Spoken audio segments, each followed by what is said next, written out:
got me down again.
Hey folks, welcome back to the channel. Man, I missed all you guys. It has been a hot minute. I was out of town for the last 2 weeks and tried to live stream from where I was, but the internet was just not having it, unfortunately. But I'm going to try to make up for some lost time right here, right now. All right, welcome to the stream. Tweet FPV. You can call me Dan. You can call me Tweet, whatever you want. A couple pieces of housekeeping. If you go down the chat, you want to catch my attention, type @tweet. It should fill in FPV. Go ahead and pound your question in there. Whatever you want to ask. If you need help with something that's not too elaborate that we can do on a live stream here, if you just want to say hi, put it in the comment box. If you want to know anything Tweet FPV related, go ahead and hit up that link tree that I threw there in the comments. I bought my domain name. I bought tweetfpv.com.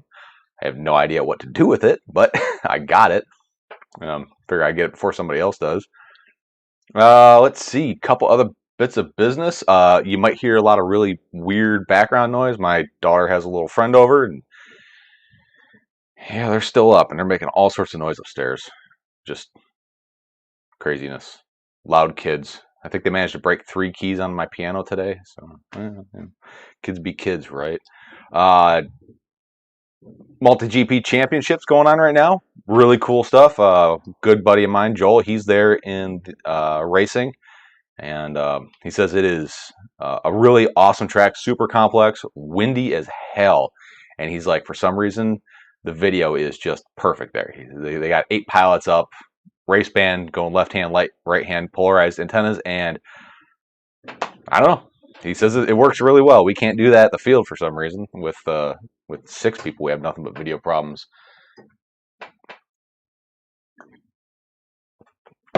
Over to the chat. Celis, welcome, buddy. Glad to see you here. Cy, as usual, I'm glad you're here. ONC, awesome. Let's see, we got Angel FPV, Mike Bergman. What's up, Mikey B? Glad to be home. Spent today at work in the sun. Forgot my hat. Teaching a motorcycle safety course for a couple of guys that I work with. Man, it is a long day out there. A lot of walking back and forth. Celis, that last video you posted where you're chasing the side-by-side, that was pretty cool, man. I like that. If you don't see me looking directly at you, I'm looking over here where all my comments are. You can kind of see how this is set up now. Managed to get to a second screen. I need to mount it up a little bit higher. The camera is just literally Velcroed to the bottom of the screen. I don't know, super janky. Got my A5100 there. GoPro 8 peeping at you from up there. And a new addition is this guy here, which is powered on, and I shouldn't have that on. This is a FPV receiver to HDMI, so hopefully we might be able to get some cool live stream whoop flying in here. This next week's iGow challenge is a track. Every 5 weeks, it's kind of a timed or counted event, like how many times can you go around an orbit in you know, X amount of time. This time it's an actual like little mini UTT track. So this is going to be kind of right up my alley. But man, it has been a hot minute since since I've gone a micro racetrack. I've been doing a lot of outdoor whooping with the iGao stuff. That video at the top of the video, or the top of this live stream, that was iGao challenge for week 14. Pretty cool. It was the TBS Pick Your Poison. That was a fun one. That was tough. The toughest part of it was at the end doing the power loop through the triple gate stack. And I got it once, and I was like, I got this. I started editing the video. I pounded it all out. Forgot to do the little victory roll dealy thing at the end. And then the week before that, that was my challenge, the Tweed FPV crisscross applesauce, whatever, where you're flying backwards through the race gates. I'll probably pop that up on here so you guys can see it if you haven't. But like I said, welcome guys and girl, because I think I'm got like 0.01% female audience. It's a thing. Let's see. Got some questions coming in already. Insane Clown. Hey guys, mom just got told she has stage 4 cancer. Ooh. Well, that is. I feel bad for you. That's no good. Sorry, man. Send some prayers his way or her way.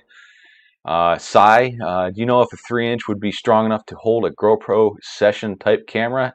Absolutely, if you build it right. Sessions are pretty light. Oh, well, I guess we'll just get on with what I was going to do anyway, so I'll be right back. I'm going to grab something off the bench here. Man. There's crap everywhere, and I found that my camera issues stem from just jostling around the USB port. The connection is pretty fickle. Crap, it already died. Damn it. Okay.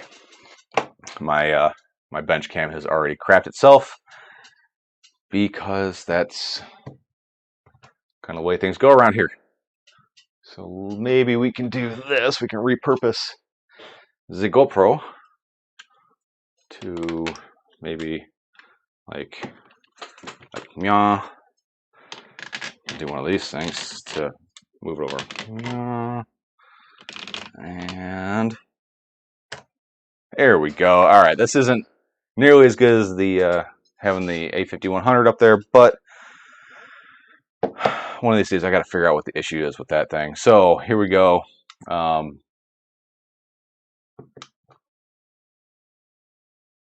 GoPro session is what, 72-ish gramish.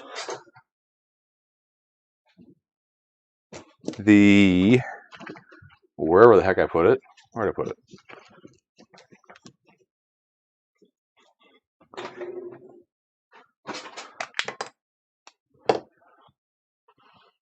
Wow, this thing is, oh, it's falling down. I need to find a better way to mount this. Sorry guys, if this is causing like epilepsy or something, my bad. So there we go, 72 grams for a session. The Insta360 Go is a whopping 18.5 grams. Check this out. This is a naked GoPro Hero 6 with the wire harness, just shy of 30 grams. That is an absolute amazing weight savings.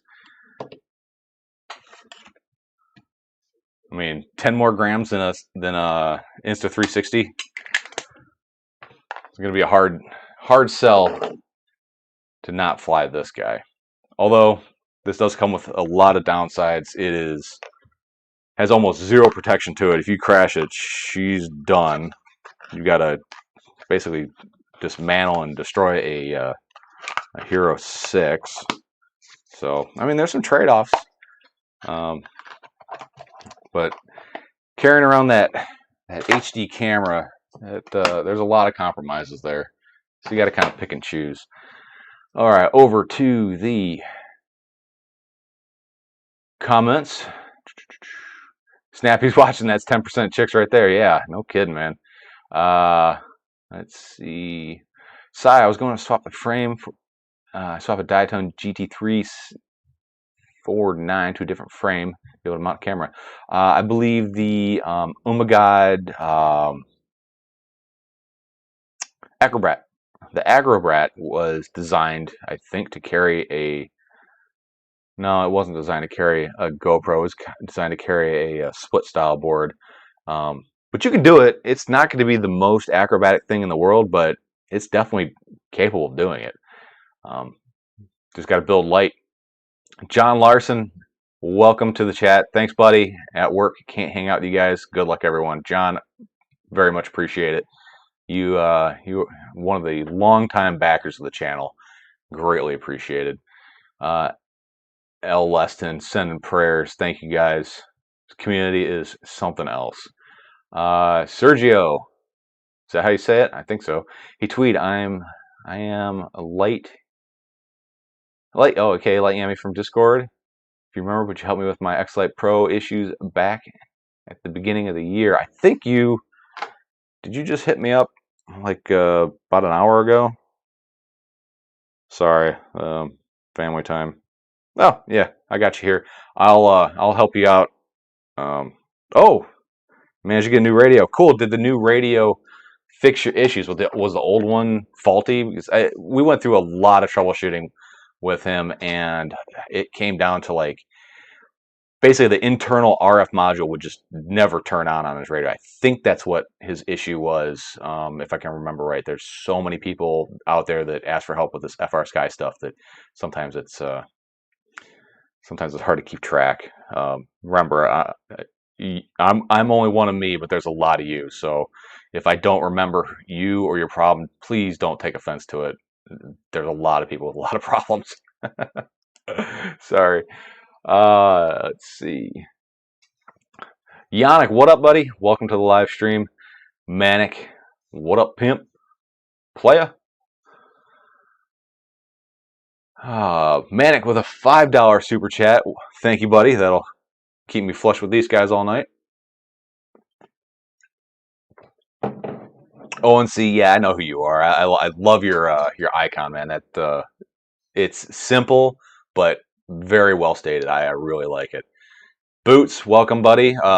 Friend from the north there. I love how this. I love interacting with these live streams. All right, so what do we got today? Like the title says, we got some stuff to give away. Now, I have what is it? I've got one of these to give away. Oh, hurry up. The Project Mockingbird Hummingbird.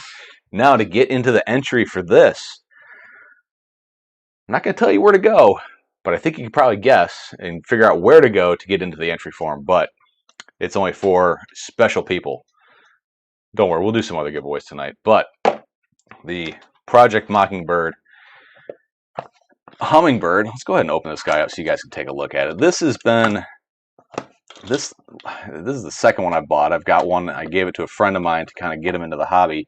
This little guy is impossible to get out of the wrapping. Oh my good grief. Here we go. So this little guy is very special. Someone is going to win this quad tonight. It's very special because it is blue. I love blue. Blue. No, that's not why it's special. It is special because it is a brush drone, and I haven't flown a brush drone in probably, geez, I'd have to say 5 years. And this is the first one I've flown in 5 years, and this thing is so much better than what I remember them being. If this was what I was flying when I started, I would be in a totally different place. So this is a little bit special because A, it's ultra light. It's pretty darn cheap, by the way, price-wise, not quality. And you notice there is no USB port on there. That's right, because this is running silverware. Silverware is, so basically, you know how there's beta flight, and then there's clean flight, and there's race flight, and there's KISS, and there's the something something and something else and all that stuff. This is basically their own proprietary board, and it is highly regarded as the best flying board for whoops. And I tell you what, this thing is the best flying whoop I've ever flown. I've got a 75mm beta quad on a silverware board, and it is unbelievably well. It flies unbelievably well. There's some downsides to this. I really haven't found a way to change the rates, but just learn to fly around it. There's a little bit of PID tuning that you can do, but this comes flash with Project Mockingbird, which makes it fly just super, super nice. And the only other major downside of this little guy is zero turtle mode. So some people look at that as a major like negative. Think of this as like a training quad. If you go out and you have zero training, you have no ability to do turtle mode, do you think it's going to make you a better pilot? Or are you just going to get your steps in trying to flip that sucker over? Yarvis, I thought you could. I poked around with the OSD and I couldn't find it. I might have to go back and look again. If it was in there, it wasn't very obvious. The PIDs are adjustable through the OSD, but I couldn't recall seeing the doobly-doo in there. But we'll fire one up and we'll take a quick walk through the OSD here later on tonight if I remember. But if you don't have, sorry, the bots are getting people. If you don't have the ability to do turtle mode, then will it make you a better pilot, or will it just make you a frustrated pilot?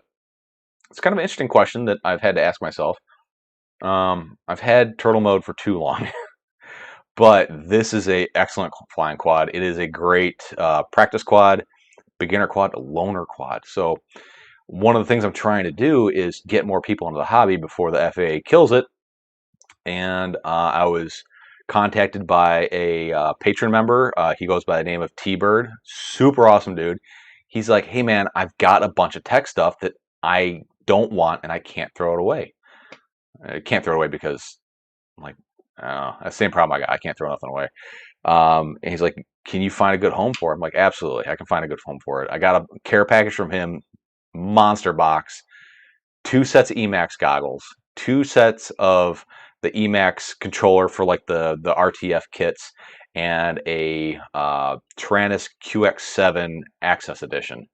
So my plan is to build up at least 2, maybe 3 RTF kits and give those away to either people I know or you guys out there in the community to try to get other people into the hobby. The only catch with these things are going to be is you can't sell them.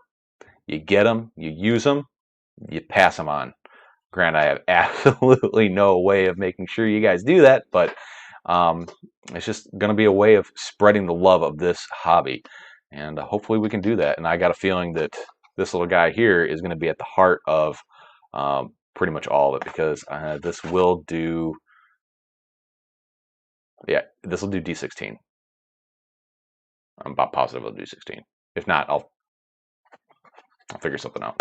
But that's literally came in yesterday. T-Bird, thank you, buddy. That is super gracious. Really, really awesome thing you could do there. All right, back to the chat here. What we got going on? Celis got a little fam. Yeah, man, the FPV family is something else. ONC, it gets the pilot more exercise. Yeah. So I was at Disney World for the last week. Not last week, but the week prior. My employer has put restrictions on me. We can't go to the parks, but we could stay at the resort. Went to the resort. The wife, the kid, my parents, they took the kid to all the parks. She had the time of her absolute time of her life. Super jealous. I was kind of bummed I couldn't go to any of the parks, but I got a week away to kind of relax and just go sit by the pool.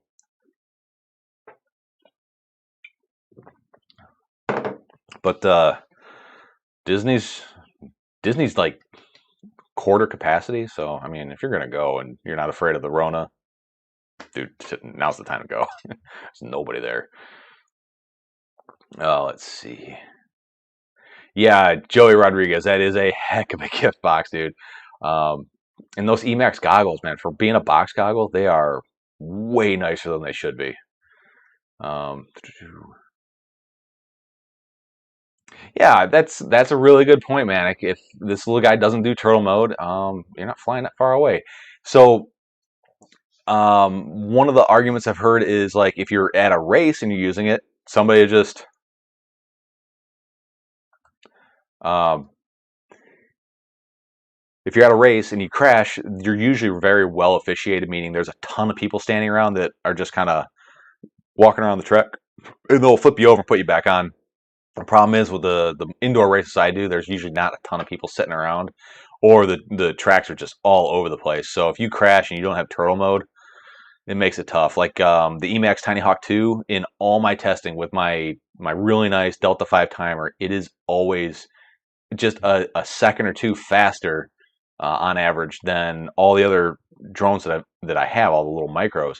The problem is the turtle mode sucks on it. It works, but it takes so long to get it to catch that edge and flip over to so you can take off that if you're in a poorly officiated track, and that could be the difference between first and last, is that like 2 seconds of of course you could just avoid crashing, but that ain't gonna happen. Oh, let's see what we got here. Sergio, I got a external receiver, IX4 Lite, to deal with the incompatibility of the X Lite Pro, but have issues installing it, getting firmware properly functioning, and it's pretty hard on this radio. The X Lite Pro, um, I've got the same setup, the X4 Lite. It's a great little MPM, and most of the issues stem from updating OpenTX, not getting the OpenTX files from FrSky. The ones on FrSky are development builds. They are missing a ton of functionality that the OpenTX developers put into their official releases.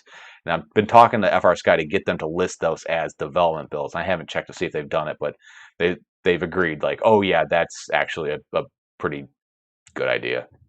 So download OpenTX Companion. I think the latest version is like 3.9.10. Download that, flash it to your radio. Make sure the radio's turned off so it'll write to your bootloader and your radio, and that should get you going. There are some updates for the IX4 Lite.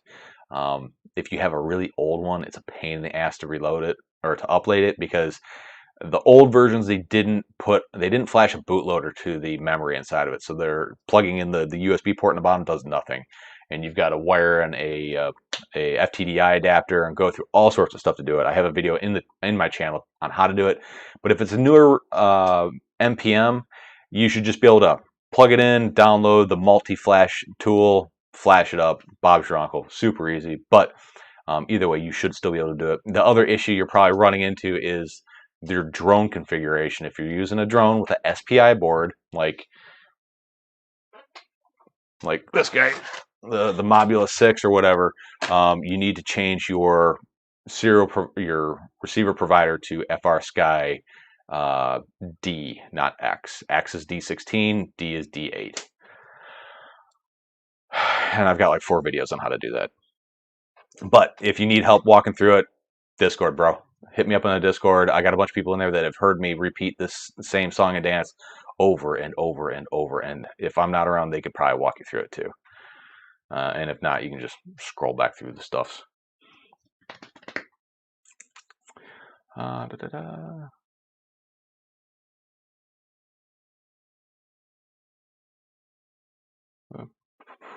A long stick would be necessary for that whoop for sure. Yeah. I like to slave labor my 3-year-old. Yeah, my daughter, she's pretty good at doing that. I was just flying around down here with my daughter and her friend. I'm trying to go through this track. They cut themselves foam swords and they're trying to whack my Mobula 6 out of the air while I'm flying. And just like, I'm trying to do something here, kids. But they're having the time of their life, so whatever. That's fine. And that thing is so durable. L lessons. I don't want to get low RSSI message on my X9D Plus with the Tiny Hawk 2. Depends. Depends on how far away you are and if your RSSI is actually set up properly. I'm assuming you're probably on, I don't know, I assume you'd be on D8, so you really shouldn't have any issues. The Tiny Hawk always had pretty decent range. Aquatic. It's been about a year. Fly Diatone 349 Mark II, Freestyle 2, and Mobile 6. That is a great complement of quads. You need to get yourself a 5-inch in there.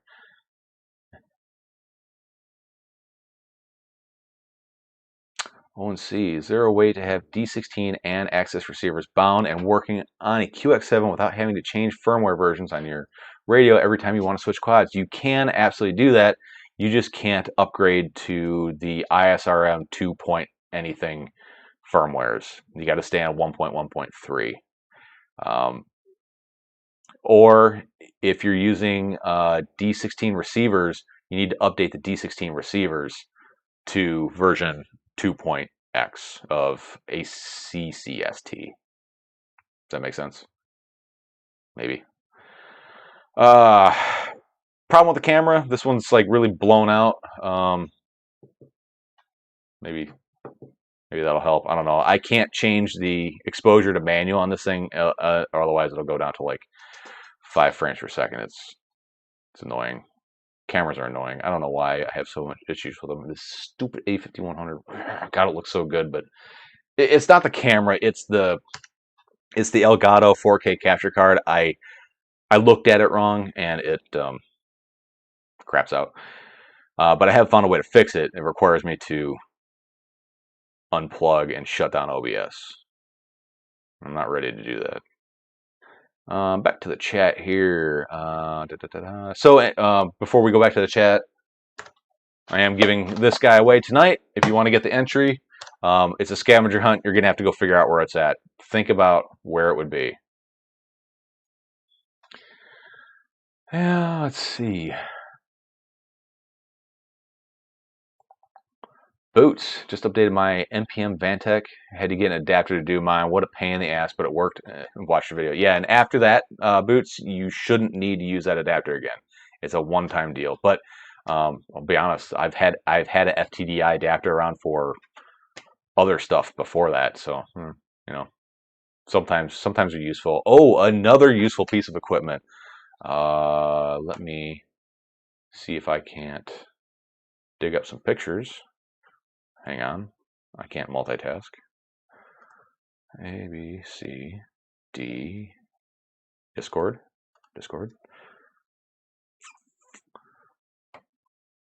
Something that I picked up recently that is going to make me want to gouge my eyeballs out is... Come on. Where are we at?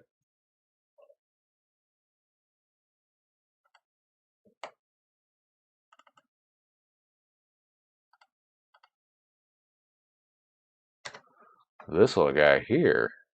So I bought myself an oscilloscope with all the new ultra low latency magic RF, because we've invented how radio waves work, stuff coming out. I figured someone's got to check that stuff, and it might be me. I don't know.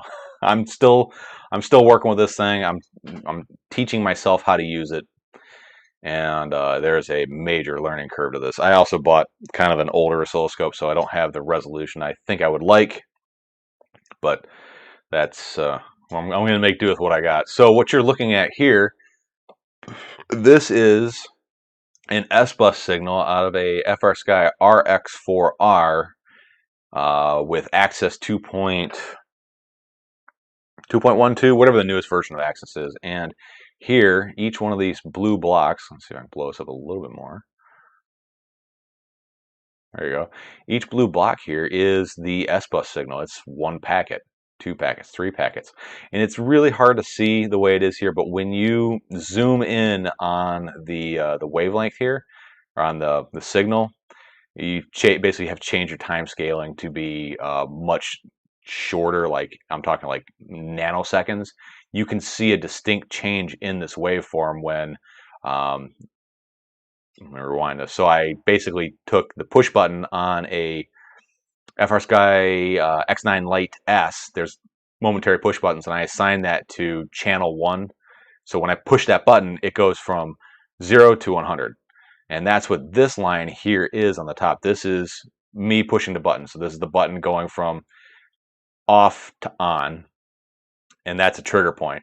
And you can see, you can't see it in this, but when you zoom in, you can see a change in the wavelength on this third packet here. So this is when the signal goes to high here, and measuring from this time to this time gives us this 13.36 milliseconds. That is how long it takes to get the update of what's happening out on the S-bus signal, which is actually pretty darn good.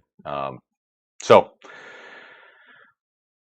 this is going to be a lot of work, and I'm pretty sure it's not worth it. I don't know why I'm doing this, but I'm doing it for you guys, because someone's got to make sure these manufacturers aren't full of you know what. But this testing here, if you go to FrSky's website, which we can do, right, like here, let's go to FrSky real quick here. I don't know how many people have seen this. How's the audio tonight, by the way? I'm just kind of curious.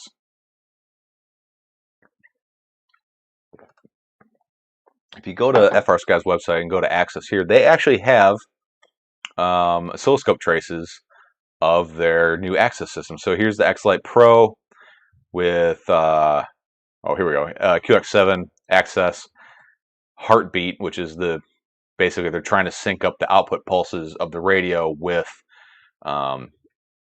the transmitter, which FrSky has been doing since Access came out. So there may be some other companies out there that are claiming that they have found a way to, match up the signals.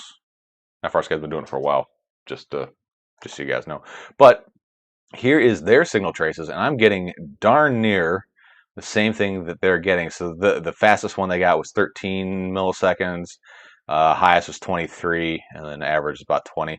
So it all depends on that pulse when they're coming out and when the signal gets triggered. So based off of this, I'm thinking my testing methodology is actually pretty close. And I'm no expert at this, but there's a lot of different ways that you can go about doing this. And I think I got it. But here's another trace. This is through the flight controller, and I basically assigned my channel 1 switch, the same push button, to the buzzer pad, and I just changed the buzzer pad to be high or low using the pin IO box. So this is what the flight controller added for latency. Now this is actually the highest measurement I had. That is that's a really high measurement.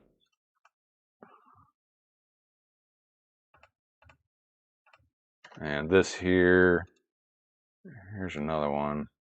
So 71 milliseconds. It's still a really high one.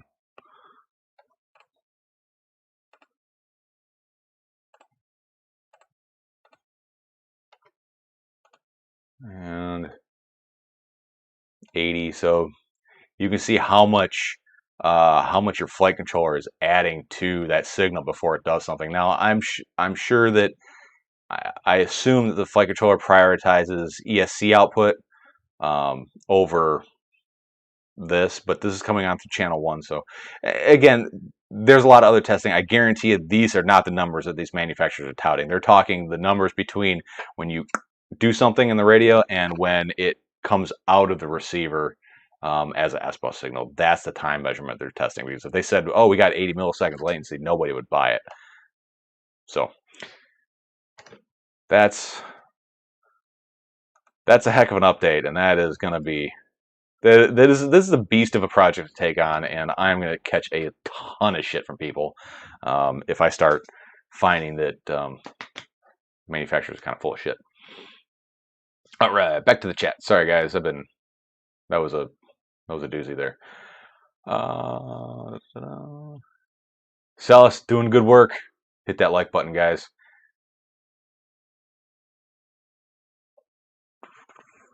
Scrolling through the chat, scrolling. YouTube, don't do that thing to me. Audio, thank you, really appreciate it. Sai, so dumb question. No such thing as dumb questions, just dumb people. Do chain link fences mess with transmitter connection to the drone? They absolutely can. Anything can. Anything you put between you and the quad, or the transmitter and the quad, even the ground you're standing on, attenuates the signal. Attenuation means you're just dropping the signal quality or the signal strength. Everything attenuates the signal. Even the humidity in the air will do it. Other background sources of RF will do it as well. So yes, absolutely, a chain link fence can absolutely attenuate the signal. I wouldn't say it would do it a whole lot unless you're going through a roll of chain link fence, but it will. Yeah, absolutely will. Holding your radio at at like waist height versus chest height can make a huge difference. Aquatic, man. Thanks, buddy. But I'm I'm afraid I'm biting off more than I could chew on that one. I tried doing receiver range testing, and one of my first videos that took off was testing R9 versus Crossfire. Obviously, I couldn't fly it far enough to get to failsafe because I didn't A, want to fly that far, B, crash my shit and lose it. I came up with a rig that, fair back.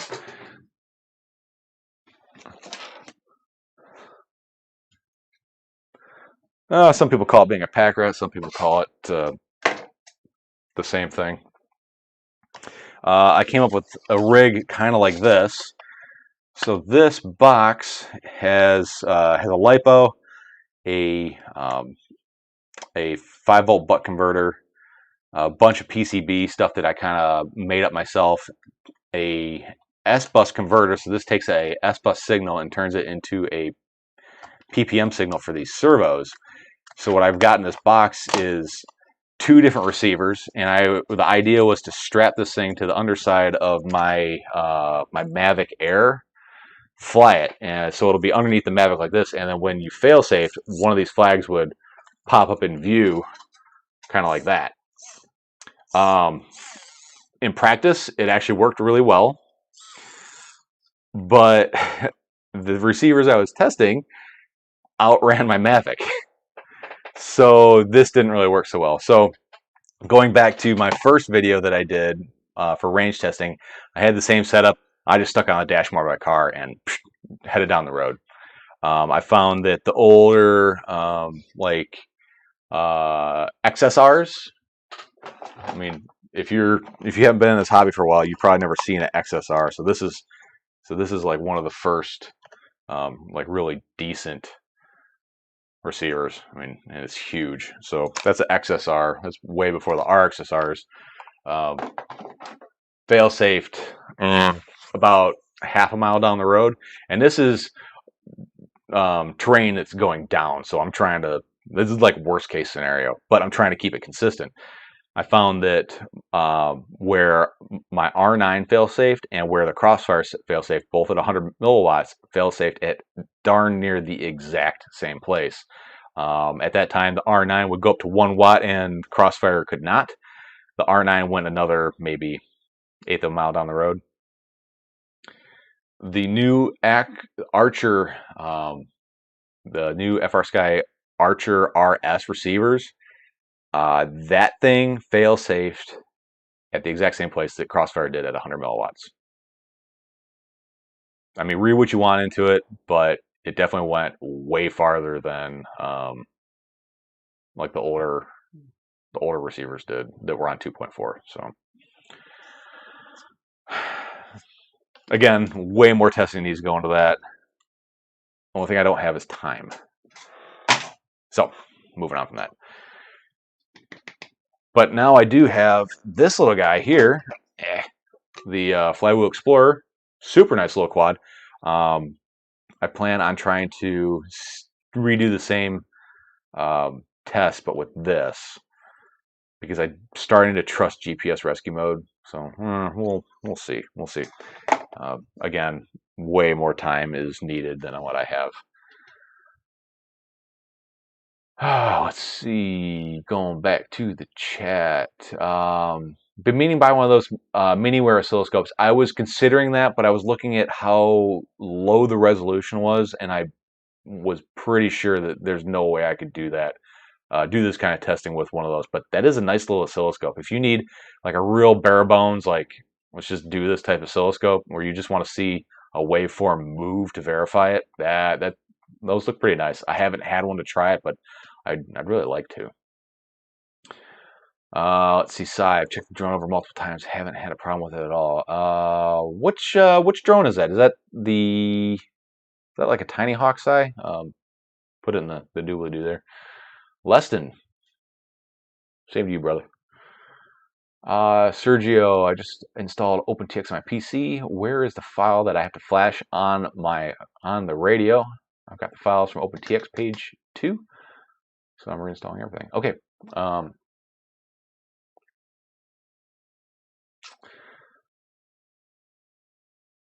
Novice 2.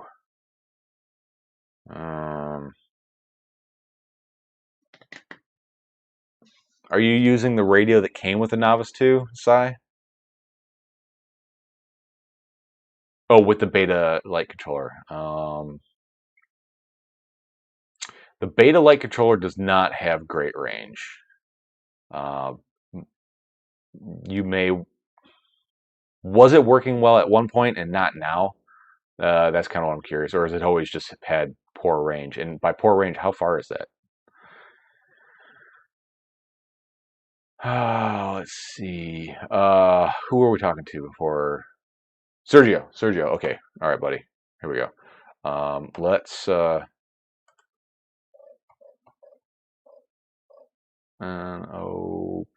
TX Companion. Damn it, I don't have Open TX Companion on here. I would do it for you on the stream, but I don't have Open TX Companion on this computer right now. But let me try talking you through it as best I can. I hope I don't screw you up. So, radio turned off, plugged in your computer, right? You may need to download the Impulse RC driver fixer, because this is going to put your radio into DFU mode. It should do it by itself, but if you have never done it before, it may not work. So you're going to need to download that too. When you plug in your radio, hit the little gear icon at the top of the OpenTX Companion. In there, you're going to find a drop-down list of all the different radios available. Make sure you select the correct radio. You said you had an X-Lite, but make sure that you don't have like an X-Lite S or an X-Lite Pro. Make sure you select the right version. Click OK. Hit the little down arrow at the top. It's right next to the gear icon. Hit check for updates. It's going to say, hey, there's a new file. Save that somewhere on your computer. Make sure you know where it's at. Then you're going to download SD card contents. It's the next button down. Just whatever the newest one in the list that pops up. Make sure it's for your radio. Click on that one, download it. It's going to take a little while. Close those two little dialog boxes. Now on the left-hand side of OpenTX Companion, left-hand side, right about here, it's going to have, I think, a red arrow. Just hover over it with your mouse. It should say Write Firmware to TX. Click that. It's automatically going to pick up that file that you saved to your computer somewhere. Make sure when you hit Write to Radio, you have that box check that says Check Compatibility. Hit that button, and hopefully you'll see a bunch of stuff going on, and hopefully it'll write. If it doesn't, run that Impulse RC driver fixer and do it all over again. Take the stuff that came on that SD card contents, extract it to the root of your SD card on your radio if you have an SD card in it. And I hope you don't go sideways on this one. But I can help you out better in the Discord. But sorry, it's a lot for a live stream. But anywho, Fits fight. Right hand affects signal propagation. Holy crap, I never thought about this. If the medium, the RF signal is going through is loaded with water molecules, it makes a ton of sense. Yes. And this is why 900 megahertz is better for long range. I know. All right, so lots of debate. Steel, he's switching to Tracer. He's switching to DJI. Crossfire is dead. No, Crossfire will have better range.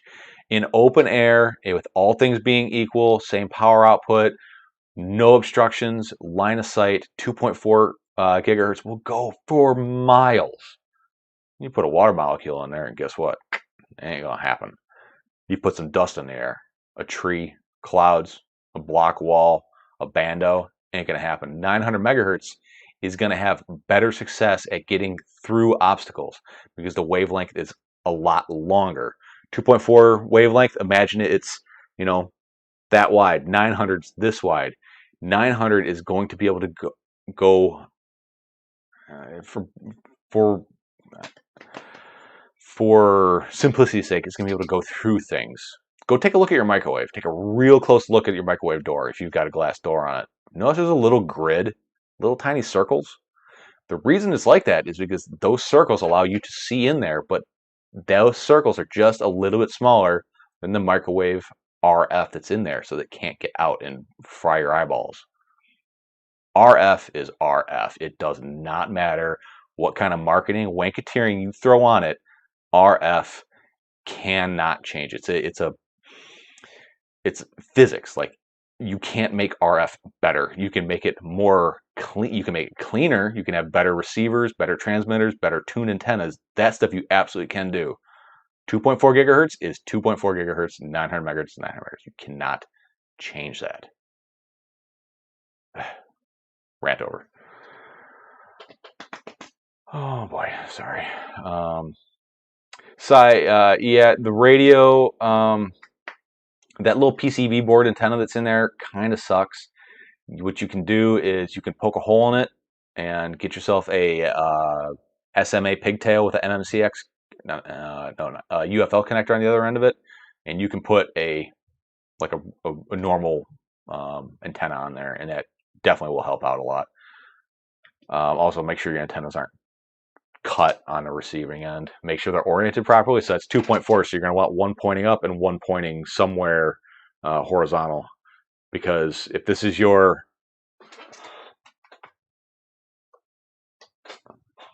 antenna, this part right here is a null.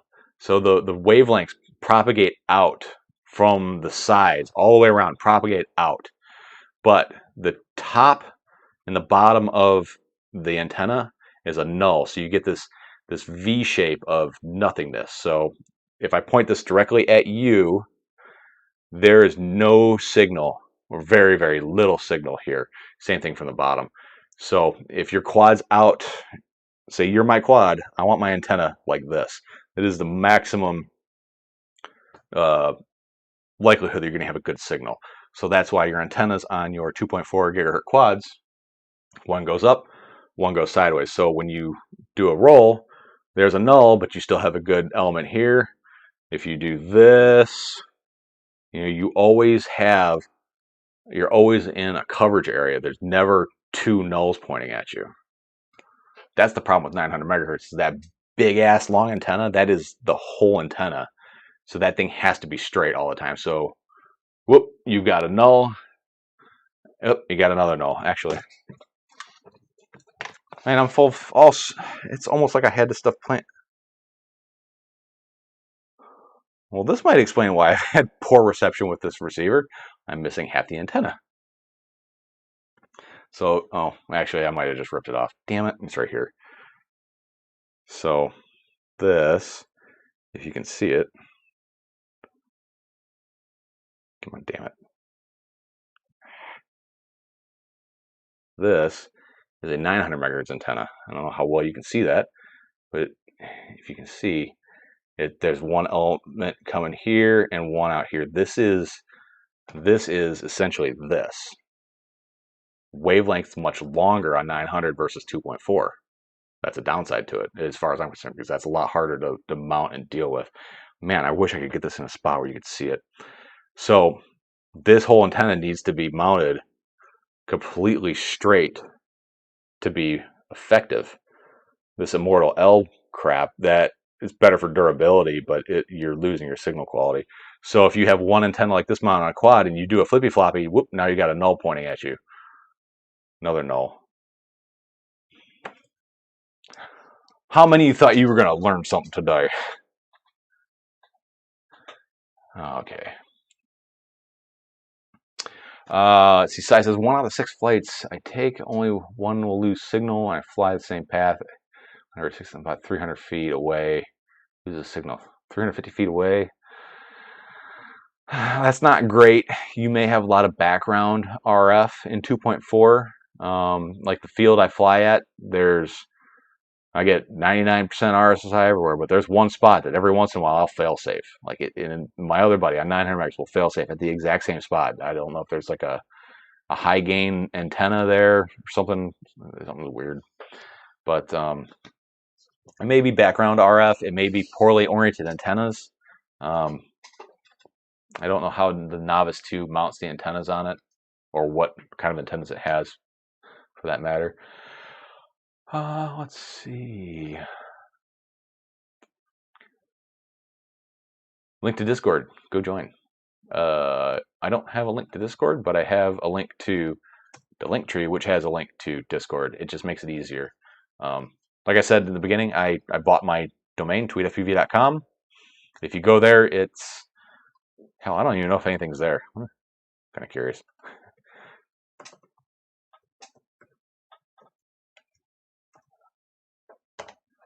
Yep, there it is. That's all I got. Back in college, back in 2000. Yeah, I'm not that old. Back when I was in college in 2000, I took some JavaScript web writing classes, but I'm sure all that stuff's completely obsolete now.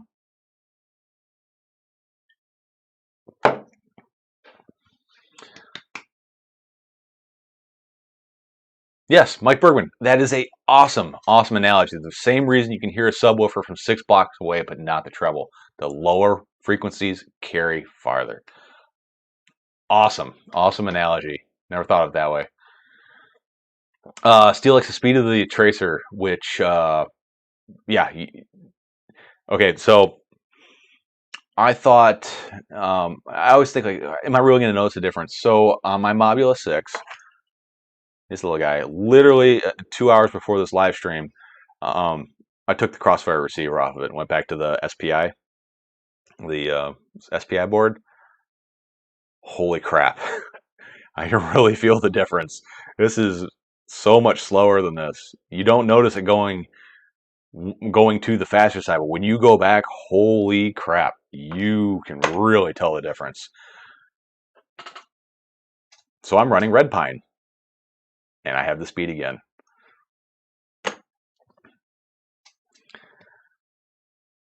Oh, it's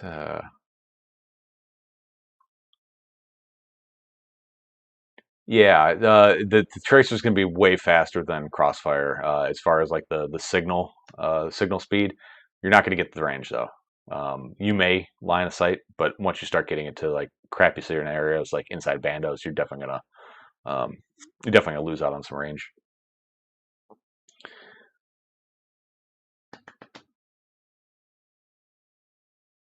You have the antenna pointing out to the side. Okay. Hmm. Maybe. Geez, what? Let's see. What is the Novice 2? I can't remember. Let's see. Oh. Novice 3, Novice 2. Oh, this little guy. Duh, I've got one. Let's see. Where did they mount the antenna on this thing?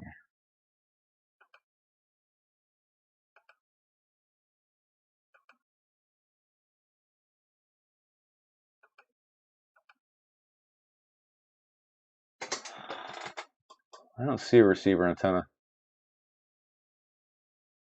It must be an SPI board. Sai, question. Are you bound in D8 or D16 on that quad? If you're bound in D16, try going to D8. D16 on these SPI boards have major range issues. Try D8.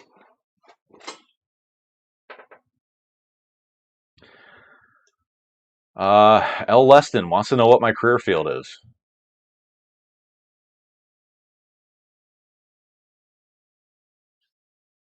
Aviation. Work on avionics.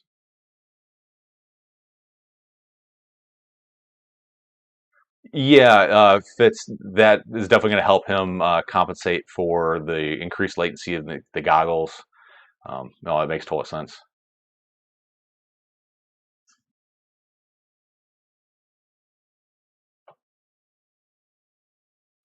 Let's see. Anonymous drone pilot want to sell. What are you asking? What do you want to sell, or what do you want to buy? Racers are gonna love it. Yeah, racers are absolutely gonna love it. So the big thing I don't like about I'm running Crossfire. I had Crossfire, and then I had R9. I said I can't stand Trappy and all the bullshit, so I got rid of Crossfire. And I was running R9 for about a year and a half, 2 years, maybe longer. I don't know. Manufacturers started making really good radios. Went to the X Lite, the X9 Lite. Then the Tango 2 came along, and I fell in love with that thing. So I started running Crossfire on all my race quads, which is nice. But the two reasons I don't finish a heat is because of one, ejecting a lipo, which from a crash, or two, clipping an antenna from a crash. With 900 megahertz, if you clip just the tiniest bit of your antenna and you land on the ground, you're done. 2.4, you could lose an entire antenna and it'll still work, at least at racing ranges. So I've gone to like PCB based antennas on the Crossfire receivers, which work well. But when you're on the starting blocks, I get like low RSSI numbers all day long. Going back to 2.4 is going to be great, except for the thing I don't like about Tracer is they still have two freaking antennas on it. Even though I've seen they say you can run one and it's just the same as running two. It's just for diversity. It's not RF diversity. It's just antenna diversity. It has a little thing that's going back and forth, listening to each antenna, see which one has the best reception on it. But I don't like the marketing behind Tracer, but I bought one anyways. It's coming. A, for I want to try racing with it. B, for the latency testing, and 3, because I had a pretty good discount on one from the last Get FPV crate, the sub 250 crate, which I'm giving one away. If you haven't seen my video on it from I think earlier this week, get in there and you can get yourself a crate. I'm not going to drop you a link because I need you to click that video because of, reasons. Got to get back somehow, guys. But if you want to get in on that crate, go ahead and click down there. All right, so we've been talking for a while. Let's check the chat out. Racers are going to love it. Yep. I like the range with Crossfire. It's fast enough for me and stick with it. Yeah, if you're not doing racing, stick with Crossfire. I need some Crossfire receivers. No, I need Crossfire receivers too. Sorry. Oh, it's already bound to D8. Jeez. Maybe just try orienting. Oh, man. I would add an antenna onto your radio. I plan on making a video on modifying a Beta Light radio to do that. Just haven't had the time. I got all the stuff sitting on the bench here, along with a million other. Like, oh God, my bench is a mess. This whole room is an absolute sty. Just project after project out. But I plan on trying to do it. Mike Bergman, yes, it is very. Sorry, it's very easy to do.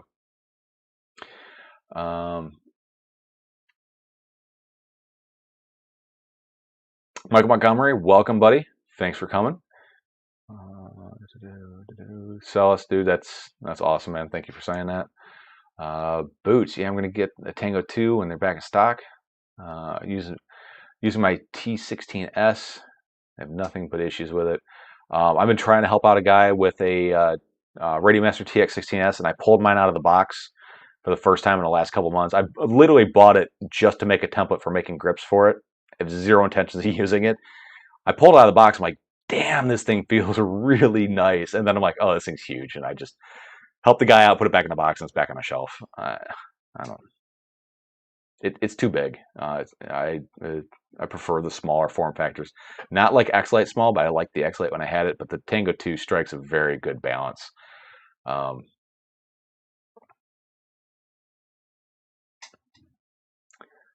Next season I plan on upgrading our remote.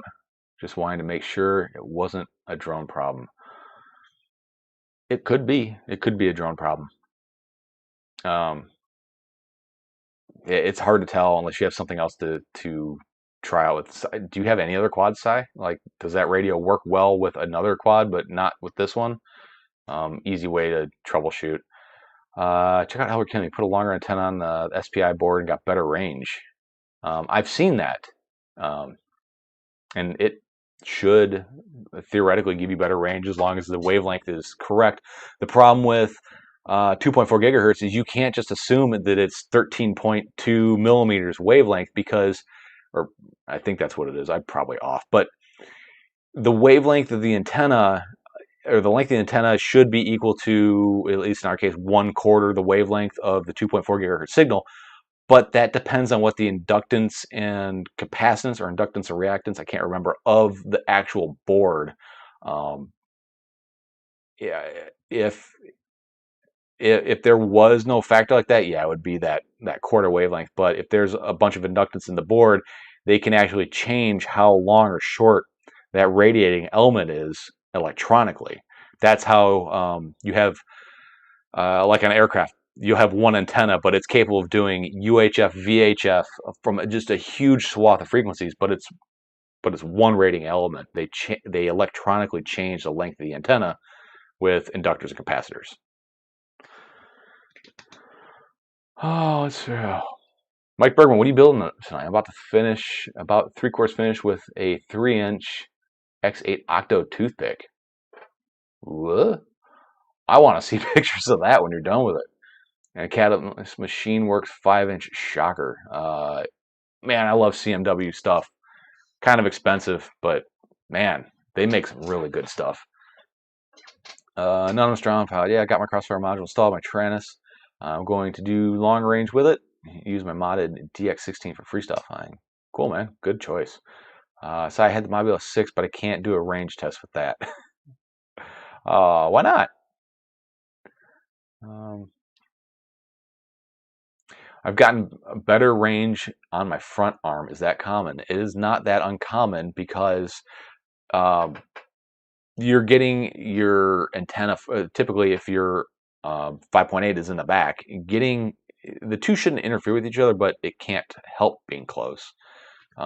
If the stream starts twitching, my daughter's upstairs streaming a movie. Hopefully it's not causing any issues. It might be. YouTube is not receiving enough video to maintain smooth streaming. Such viewers will experience buffering. Sorry, guys, if you experience buffering. Yeah, so typically I like to put my 900 megahertz antennas in the front because, like, Flywood did it right. The antennas in the front. So you want, especially if you're doing long range, you want the worst reception on the way out. That way when you make that turn in, you have the best reception. If you have the best reception on the way out and you make that turn to come back, now you have a quad and a battery and all that stuff in between you. That could be enough to fail safe. The board, it bricked. How did you brick it? Fun fact, darn near every flight controller out there, except for like way back when they had little OLED panels on, you can't brick them by flashing the wrong firmware. Fun fact. Okay, Sells, thanks, man. Thanks for the update. OBS is giving me the little green dot of death here in the corner. Well, it's green now, but it wasn't a little while ago. Okay, but anywho, okay, cool. So let's go ahead and find a winner for this Project Mockingbird newbie drone, Hummingbird, whatever we're going to call it. I hate their naming scheme. Absolutely can't stand it. USB device is not recognized. You cannot connect this to the computer. Malfunction. Windows does not recognize it. Well, thank you very much, Windows. Greatly appreciate it. Fucking Windows. So what has died on my computer now? That works. That still doesn't work. That's working. That is working. Okay, so maybe it's just, I don't know. We'll see. I think I'm pushing this laptop a little bit harder than it should be. No idea. I flashed the wrong firmware and now it won't connect to my PC. You can fix it. Find the boot pad, hold that down, plug her into your computer. That will automatically put it into DFU mode, and you can flash firmware to it again. Okay. Where was I? Oh yeah, that's right. We're gonna give this guy away. We're gonna go to this thingy here, and that is not the right window. What are we doing?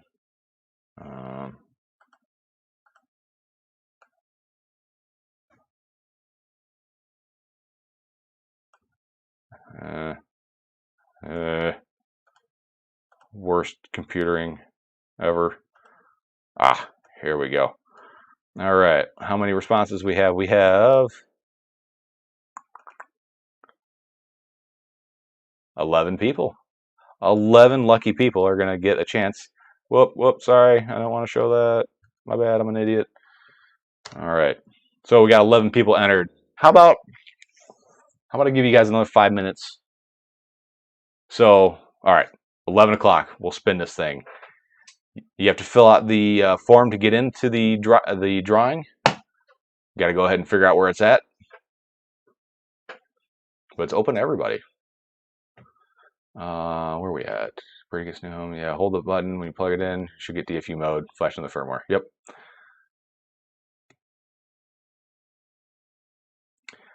He can run the RC driver fixer, but if he flashed a firmware that thinks MSP is on a different set of pins, it's not going to work because the processor is looking for the USB signal on a different spot, potentially.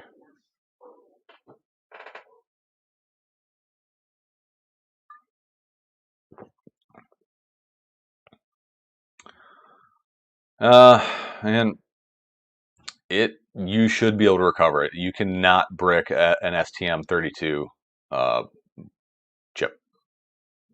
I mean, I guess you could, but not by flashing the wrong firmware. I've got one board that's dead that an ESC fried on. I flash different firmware to that thing all day long just to help people out, kind of like a testing board.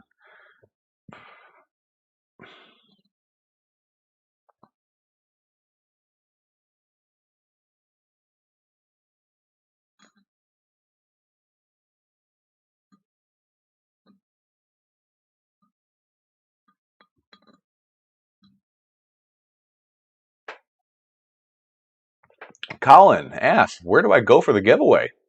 You got to figure it out.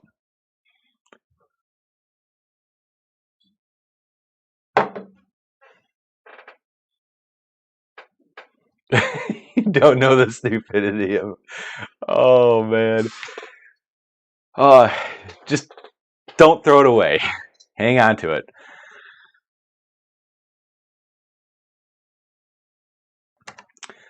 Just don't throw it away. You could probably fix it. I just broke my Tiny Hawk 2 camera. Oh no. Man, those things are hardly worth actually buying new cameras for. Like you get so many more parts when you just buy a whole new one. Oh, all right. Quad of the year, guys. Quad of last year. Mobula 6. I got to give it up for this thing. These iGao challenges have been absolutely freaking brutal to this quad. It's not on the original frame, but this is the Meteor 65 frame. Mobula 6 with the 25,000 kV motors, flash to 48 kilohertz ESC firmware, put the Meteor 65 frame on, and just send the shit on this thing. I have I don't know how this thing still works. I have beat this thing and beat this thing and beat it, and it still is just going. It vibrates bad. The props are chewed up. It looks like my dog got a hold of it because the dog did get a hold of it. It still flies. It still works. This guy takes one good crash into a rock and literally explodes. This thing, Mobule 6, man, it's my quad of 2019 and 2020.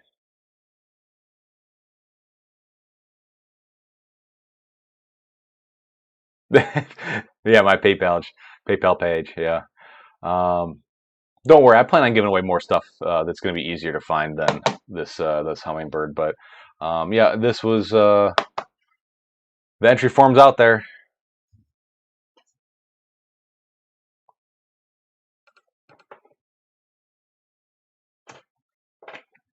Maybe give you guys a little bit of hint. Yeah, the trippy spin. Yeah, the trippy spin attempts. You should like that last I got on entry. I put in like a crash reel, and that was like 2 flights worth of half the crashes. I have probably,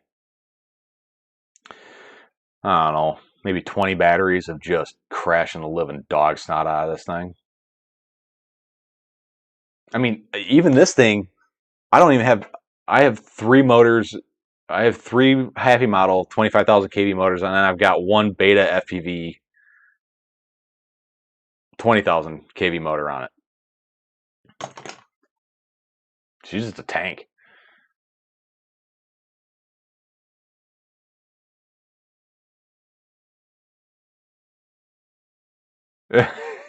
Tried flying today and crashed 90 feet down a tree, but you got it back at least, right? Yeah, it doesn't matter, Sai. Unless you don't want people to know what your name is, but they won't know. Maybe, I don't know. I need to change that format because every time I bring it up on the screen, it shows everybody's email address at first. I don't want to do that. That's my bad. I'm sorry, guys. Oh, so Sai found it. He found out where it's at. So can't be that hard to find. Don't you tell anybody. All right, we got 1 more minute. 1 more.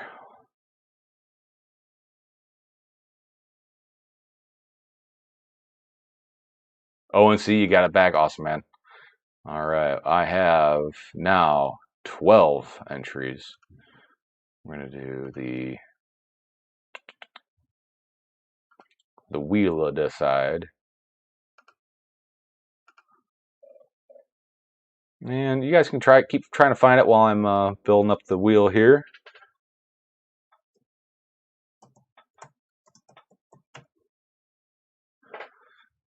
Let's see, color theme. I like pastel. Pastel looks the best to me. Pastel? How do I enter? Got to figure it out. It's a scavenger hunt for the people that support me the most.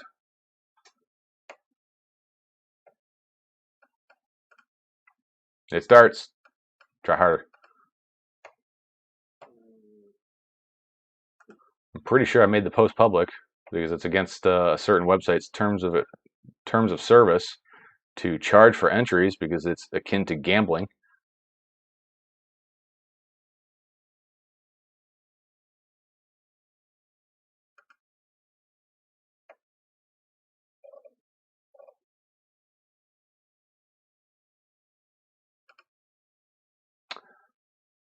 Drone excursions, giggles, and shits you shall receive.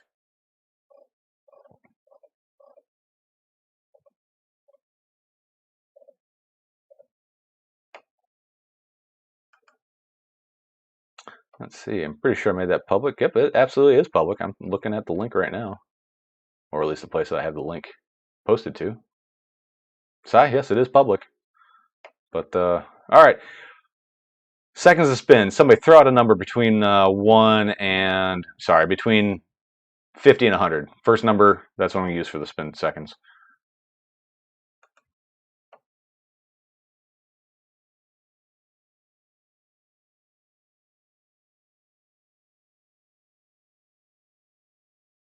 65. 65 it is. Drone Excursion wins that one. 65. You win nothing but just having your number on there. Thank you, buddy. And now all the numbers are going to come rolling in. All right, let's see. I'm going to go over to my spreadsheet here. 15 entries, and I'm locking it off in 5, 4, 3, 2, and 1. Make sure you go over to my Patreon where I do monthly giveaways. No purchase necessary, but if you want to support me, I would greatly appreciate it because a couple bucks, $2, $5 a month, what's that to you? A cup of coffee? It means a lot to me. Brings products like this to you guys to review, to give you early access to reviews. It gets you access to my Discord, which there is a private section in the Discord. I'm going to be changing stuff around on my Discord. Sorry, guys, but Discord has become a tremendous time suck of mine. And yeah, I don't know. I'm still on the fence about what to do about that, man. Sorry. Ikanish. I'm sure that's not how you say your name. It's posted on my Patreon, but it's closed off. We're going to go and build up Das Wheel here.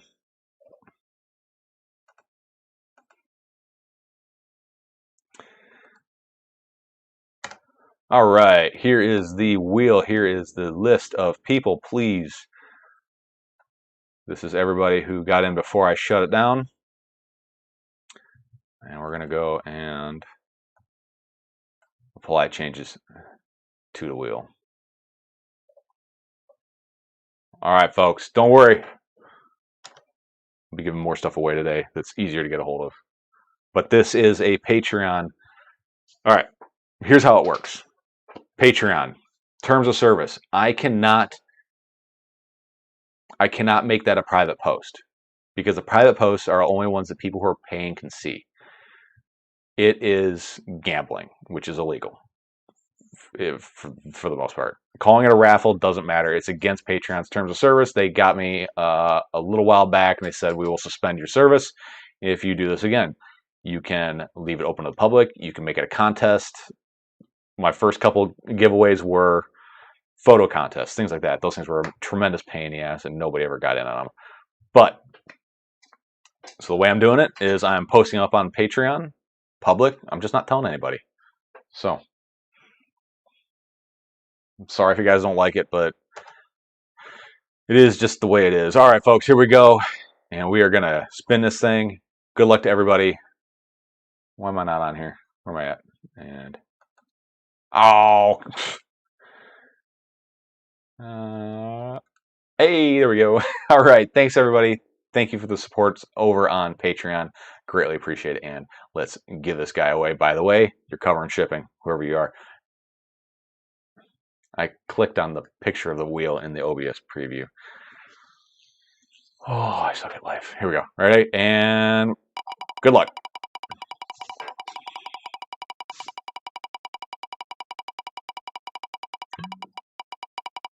Yeah. Well, this is just a little ridiculous. I should have picked a number between like 25 and 50. Boots 25, yeah.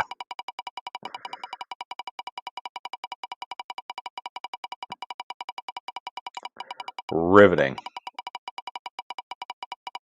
I think it's slowing down.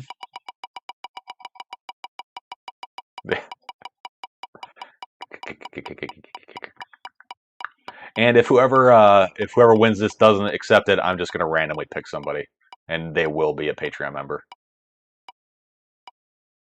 I do what I want.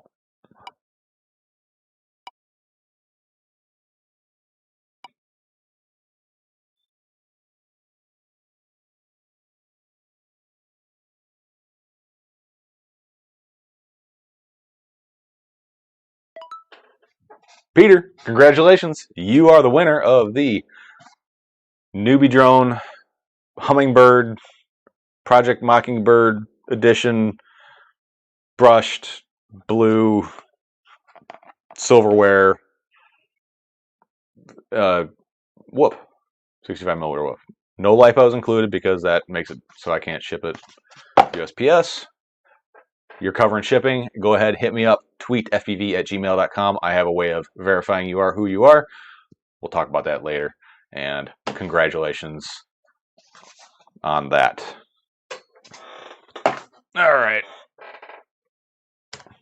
Okay, guys. Thank you for that. Another cool thing that came in just recently is this. This is the TBS multi-protocol module, and I don't like it at all. And I'll show you why I don't like it. Yeah, there we go. Because this does the exact same thing as this, and it is so much bulkier. Look at that big old fat bastard right there. Like when this is on the radio. Ugh. Just gross. That is nice and trim. I've got the little FR Sky T antenna on there. Looks pretty good. Still can fold that up. Sits a lot flatter. But I mean, I would say no doubt this is a good module, but I'm gonna go out on a limb and say the guts in this are probably very close to the same that are in that. I haven't seen a viable reason why this is any better than this one, other than if you like being a fanboy, fanboy's gonna fan.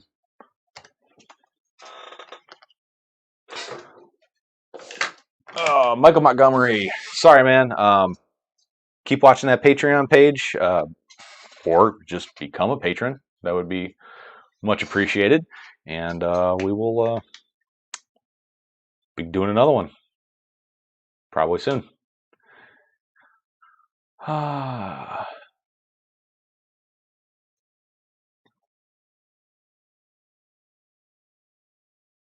Yeah, it turns purple. It's weird.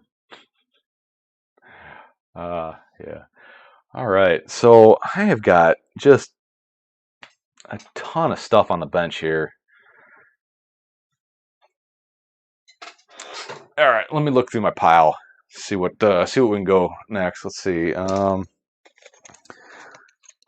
shout it out when you hear something that might be interesting to you. I got a soldering iron. Wanna see, we got let's GoPro cam. We got a nice little soldering iron here. I'll give this little guy away. Some lucky winner. The TS80. This is gonna be a U pick. U pick. So you got a TS80. We got an ISDT SC608 150 watt SMRT charger. A real nice little guy there.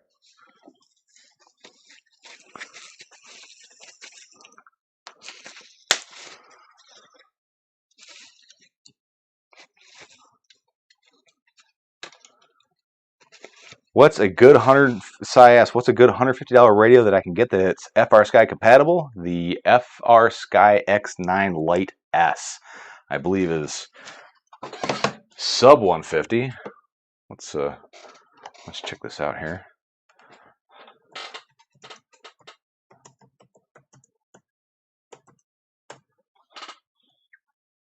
Yup, it is 115 from Scumbags. Oh, by the way, if you want to support me, the most passive, easiest way you can, click on my link tree that has been posted a bunch of times, and it's probably in the video description, and then go to any of those links in there. A lot of them are affiliate links. Click Banggood. It's going to take you to some rando product. Just buy something after that. The little token stays active, and I get a cut. It costs you absolutely nothing, but it means a ton to me. It means a ton to my rep over in Shenzhen, who is working, or who helps me bring products into the channel. If I don't get traffic, I don't get stuff. I don't get stuff to send to you. I don't get product to show you guys. They are the only manufacturer. Oh, no. FR Sky is the other manufacturer who's actually sent me products for review, testing, whatever. little secret about Banggood affiliates, I pick what I want to get. So that's why I don't usually bring anything in. Like everything's pretty lukewarm positive or very positive, because just looking at the spec sheet, I can be like, nah, that's a piece of shit. I don't want to bother with it. I've turned down plenty of products that they wanted me to look at because they just didn't look good. I'm not going to waste my time on something that they're sending me. They send it free, but it comes with a hook, which is I have to spend the time to do the review video on it. And why do that if it's going to be a pile of shit? Does that make sense? I hope it does. Uh, so yeah, X9 Lite S, Radio Master. Damn it! I hope that didn't screw things up. The Radio Master TX16 or whatever. Radio Master is a good radio. They're not going to keep up with the technology of FR Sky. Radio Master doesn't make anything besides a box to put a bunch of open source parts in, but they make a very nice box that those open source parts go in. X-Lite Pro. Yeah, if you want a smaller radio like the X-Lite thing. Tango 2 with a multi-protocol module is another good option. I don't know what that brings you up to for price. Let's see. Oh, back to the chats. I missed a bunch of stuff.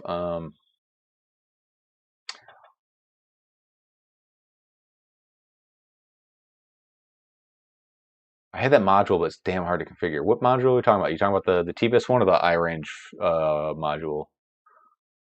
TS100, man, that is a all-star soldering iron. If I didn't solder as much as I do, I would probably just use that. But for the amount of soldering I do, not just for this hobby, the Hakko 888D is my go-to irony thing. Especially when you need to poke holes in plastic. That's good. I tried to buy a used beat to shit X9 Lite S off a dude on Facebook Marketplace, and he had like cut switches out of it, and it looked like holy hell. And he was asking like $5 less than what it was going for at Aloft Hobbies, and I'm like, dude, I'll give you $20 off what you want. And he's like, no, and go stick it. I'm like, screw it. I just went and bought a brand new. And he came back to me like a day later, like, oh yeah, you want it? I'm like, sorry, bro. Sorry. Let's see. Let's see. Where are we at here? What's better, TS100, TS80? Are you a iPhone or a Android user? If you're an Android user and you use USB-C for everything, I like the TS80. Plus this, who doesn't like that? That's super convenient. Folds up really nice, or not folds up, but packs up really nice. Uses USB-C, but you got to have a pretty hefty power bank, something that's QC 3.0 or better to power the guy. But I like it. It's a good iron.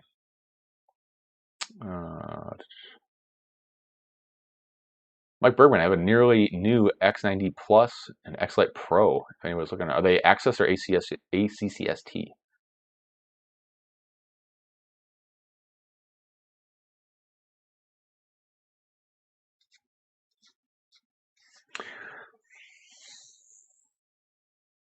FR Sky's business has been reduced to a mode on my transmitter. They're done. You're going to miss out on a lot of stuff, Fritz.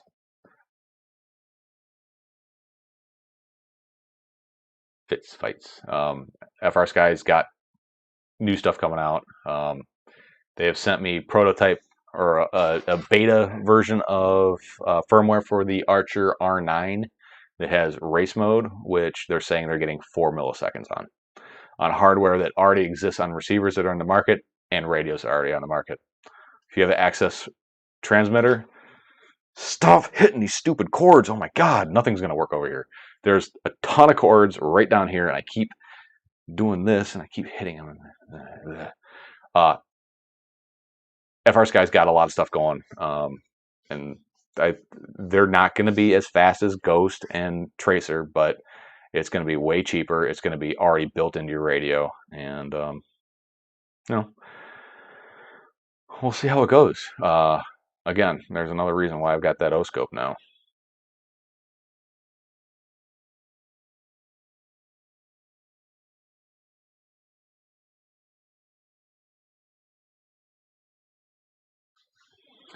Don't forget about the tweet if you grips. Oh yeah, the grips make a huge difference. Did I just call them grips? I think I did. Grips.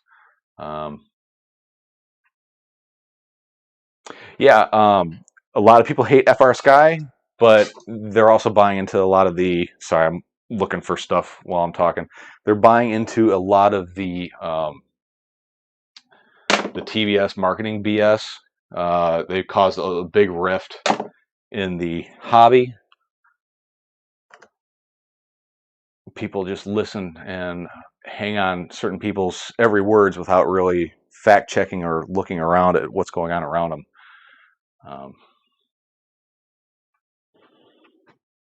Let's see. Looking through. Here we go.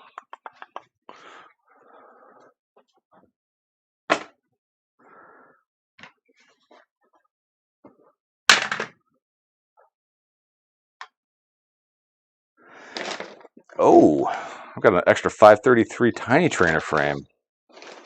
Maybe I'll save that for another day. I don't know. What do you guys think?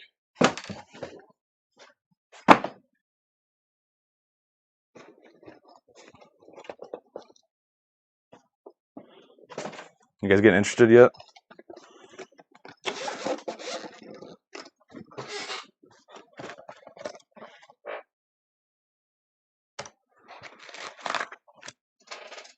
This little guy?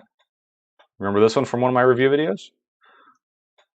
This may or may not be the next thing I give away to certain members that are patrons of mine. Hint, hint. Oh, let's see, man. I got so much stuff in here.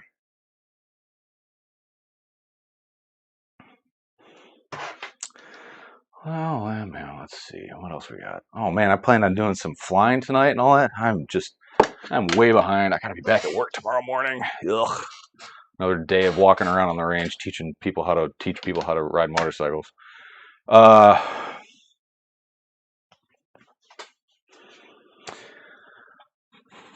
the 533 Tiny Trainer. I was working on getting Falco X on there. Entirely my fault. I bought the wrong license. I bought the Mamba license, not the Maytech license. So they had to just in their computer, and it works, and it flies freaking amazing on it. Wera, yeah, really good screwdrivers. The Wera, like, so Joshua Bardwell, he's constantly hawking these. They got aluminum handle screwdrivers. They're probably on his bestseller list. They are absolute hot steaming pile of garbage. Do not buy those things. Wera, these are excellent screwdrivers. They're not as good as MIP, but they're also a lot cheaper. But Wera is good stuff. I always wonder. Oh, back to this. Quadmates FPV. I'm not a fanboy, but most people can't afford TBS, so that's why FR Sky Access will survive this drama. Yeah, the big drama, the biggest one is the loss of D8. But two things here, and I've said this plenty of times. You may or may not have heard this.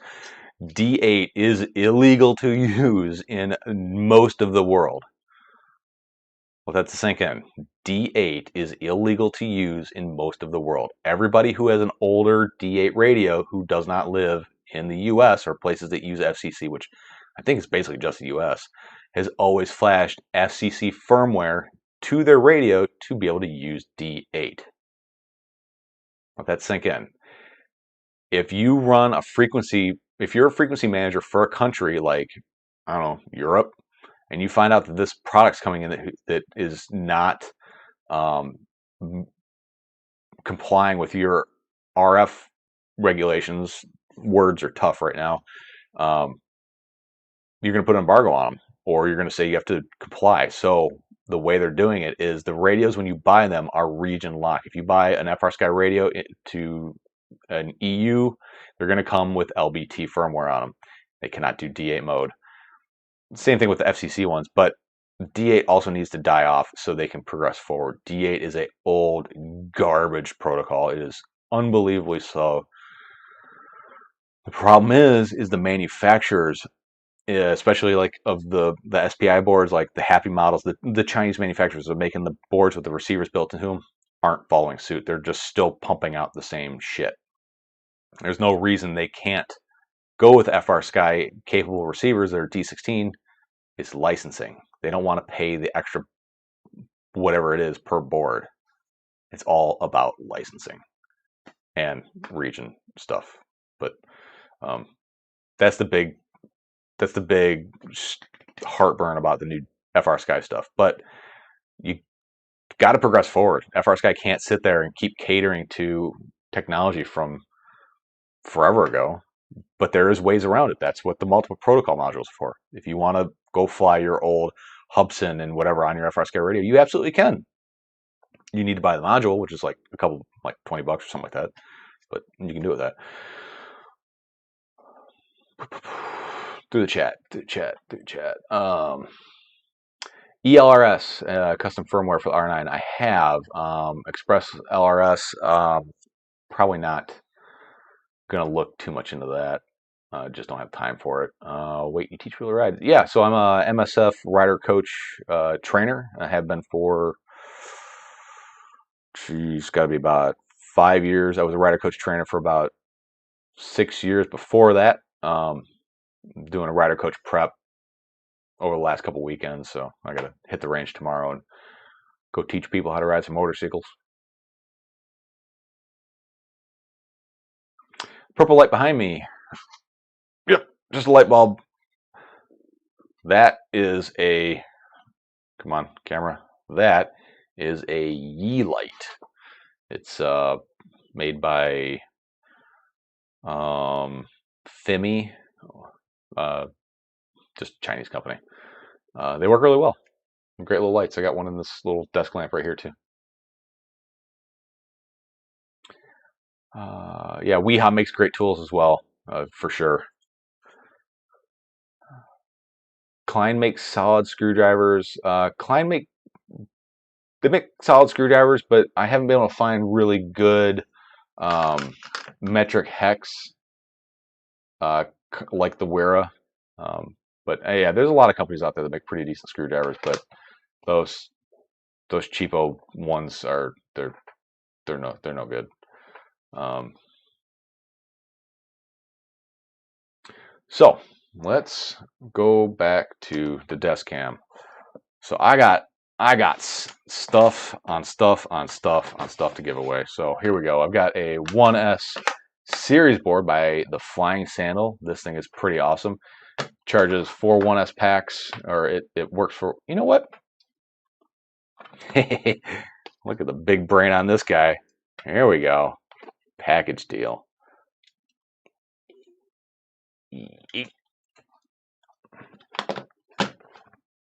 Yeah. All right.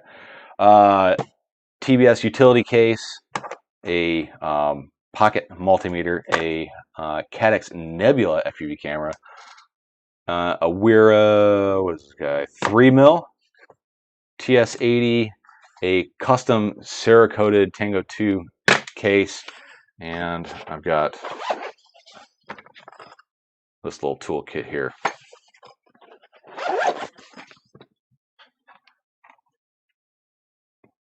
That's not that's not in there, and neither is this. So I'm not giving all this away today because, well, that'd just be crazy.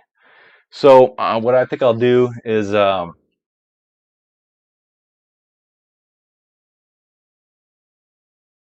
do a super chat giveaway. Is that V2 Nebula? I don't know. I don't think so. I don't see V2 on there anywhere. It's this one. I think it does analog and digital. I've honestly never taken it out of the case. Mike Bergman, you want to buy that Tango 2 shell? Deal. It's off the list. Email me, tweetfpv@gmail.com. I didn't know you wanted it that bad. Yeah, it's an analog camera. Okay. For some reason, I thought this hooked up to the Vista system. Or does it? No, it's not. Okay, cool. Analog. Analog. Analog. It's a funny word. Road. Roads.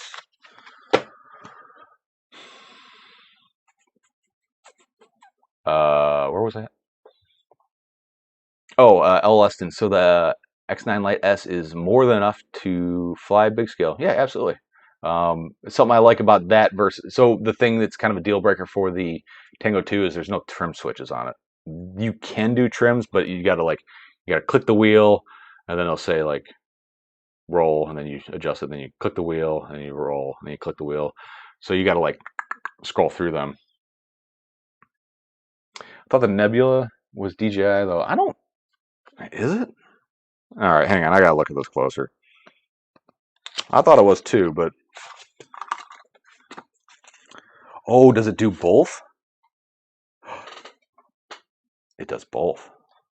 I think that's the deal with it. Let's do some dissectory. By the way, if you have a GoPro Hero 8, there's a software out there that allows you to use it as a webcam, which is what I'm doing here. Super handy if you already have one. Ah, it does do digital too. There's the connector for the DJI system. So this is an analog and digital camera. Pretty cool. Pretty cool.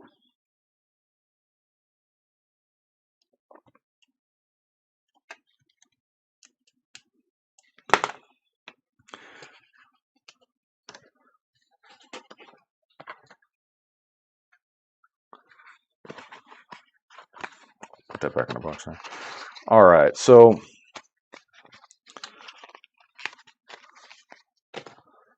I'm thinking about how I want to do this.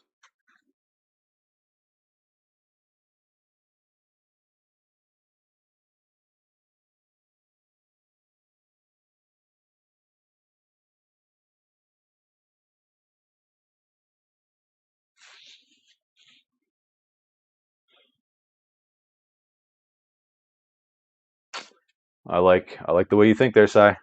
All right, guy. Let's see. We're gonna do a $5 super chat giveaway for. Oh man.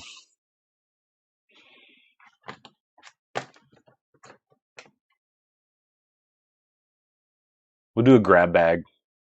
$5 for any one of the thingies you see here. The charger's gonna come with the board just because you know, why not? And I'll throw the screwdriver in there.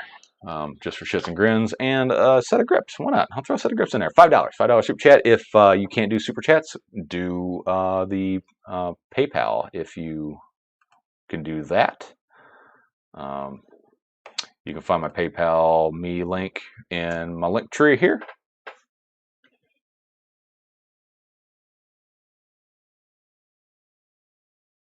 And yeah, how's that sound? You guys like that idea? $5? Get you on the wheel.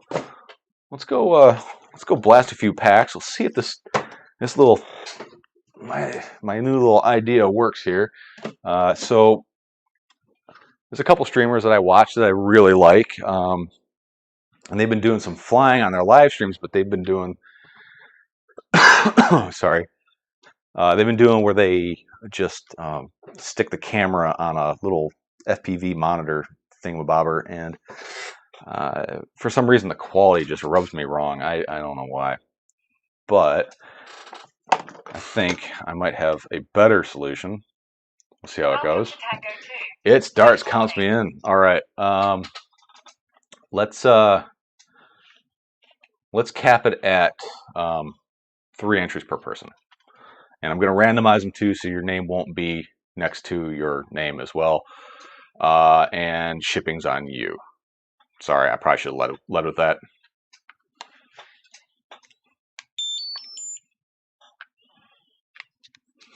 Rocking the Orcas because they are the shiznit. All right. I have not flown a track indoors in a hot minute.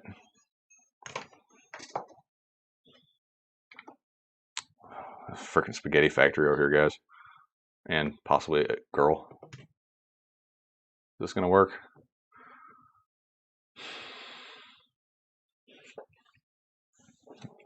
Come on, seriously. Ugh.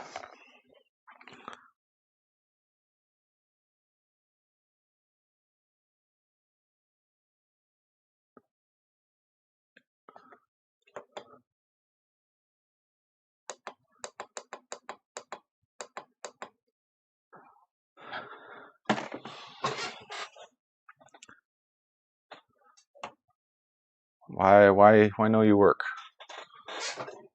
You worked a minute ago.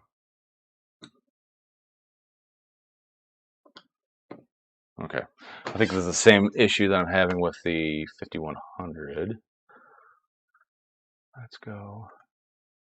Yeah, okay. All right. So, let's see how this works out.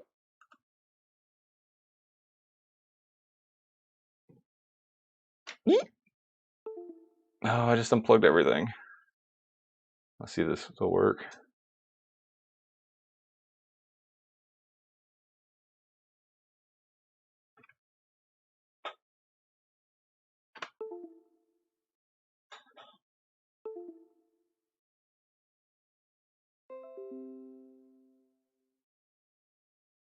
And technical issues, guys. That still doesn't work. That still doesn't work. Okay, I'm going to have to shut down OBS real quick here. And the stream might stop for a second, but it'll pick back up. I've done this a few times, and it does seem to work. So, be right back.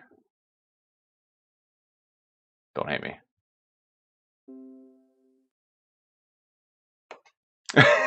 Drone excursion, yeah. All right, please let me know if it's back. It should be working again. I'm thinking. I'm hoping.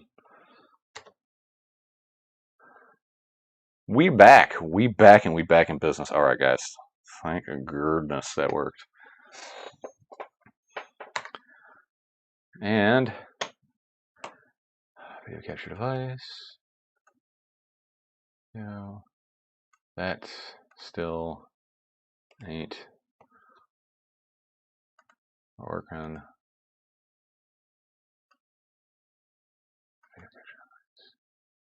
Okay. Stop being a piece of shit.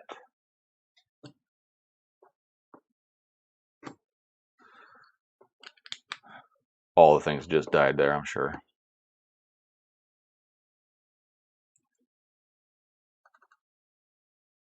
Oh, it's working. It's working. It's working.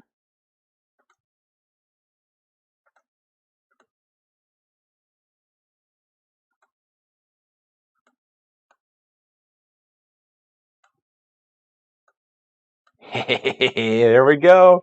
All right. It only took way too much time and way too much hassle. All right, guys, here we go. This is the iGao week 15. God, I cannot believe I've been doing this for 15 weeks. Amazing. All right, hopefully the reception doesn't suck. If it does suck, I've got some other antennas to try out that hopefully don't suck as much as this one sucked. So let's hope it doesn't suck. And here we go. This is gonna be ugly. All right, so this is the mini UTT track. This is kind of what it looks like. Just give you guys a quick little orbit of it.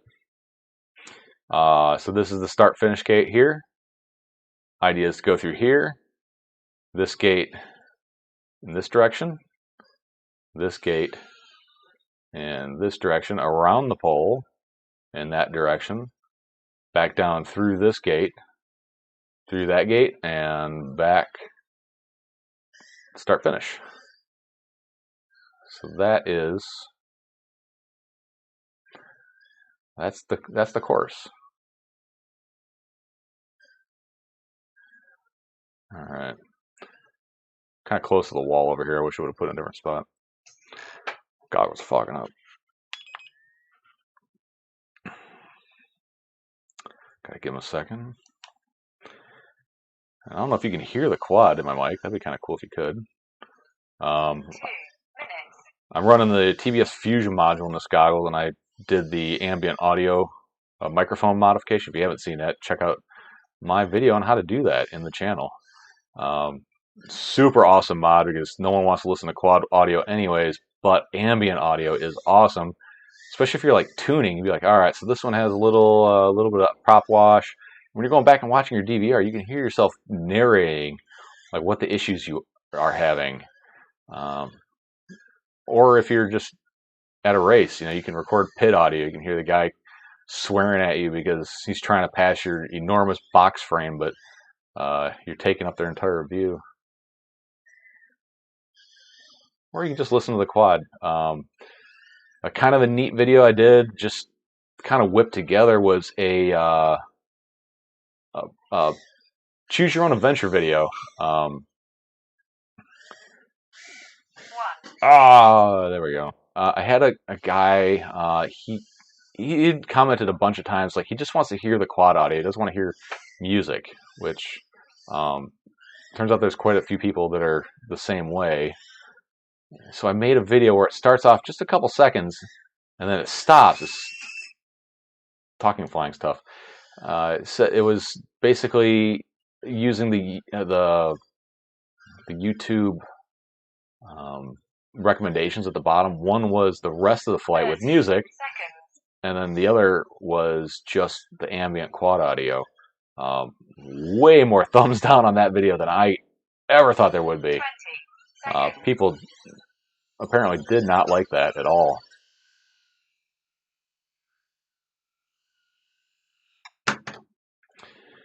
I thought it was a cool idea, but something I didn't think about is maybe it doesn't work on mobile, and it was only working on desktop. But I don't know. I thought it was kind of a cool idea. So there's a pack in the books. So what do you think? Was the video any good on that? Kind of curious what you guys think. All right, so I guess I got some wheelage to attend to. Was good enough. I don't want good enough. I want great.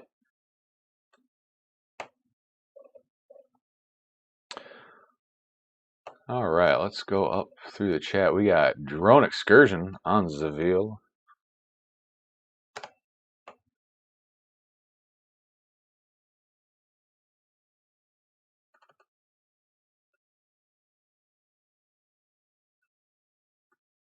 Drone Excursion's on the wheel. We're right there. We've got It's Darts. 3 entries. 1, 2s, 3s. Sigh.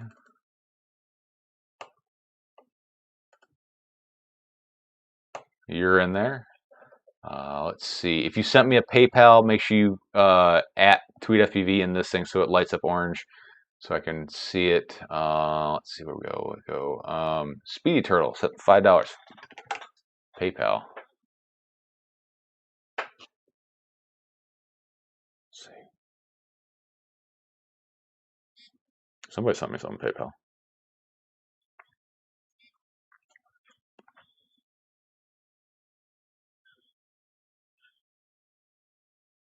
Speedy Turtle, does your name start with a C and your last name start with an M?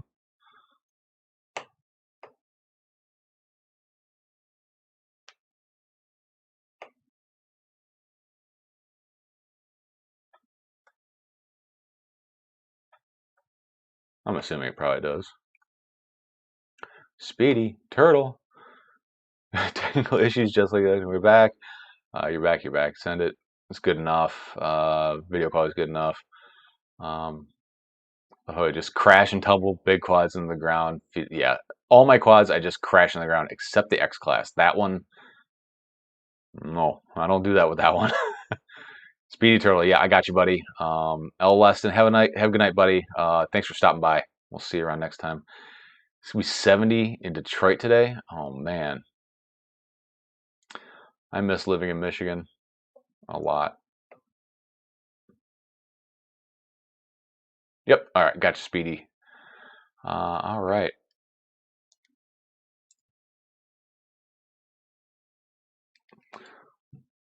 Let's go fly another one. Why not?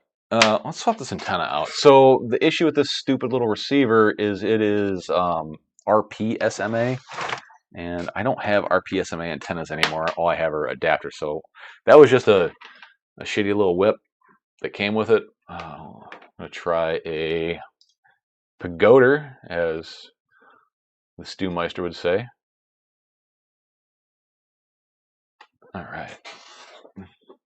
Yeah, it starts. I hated the winters, but man, the spring, summer, and fall make it totally worth dealing with the winter. Here in southern Alabama, it is just freaking hot and miserable all the time.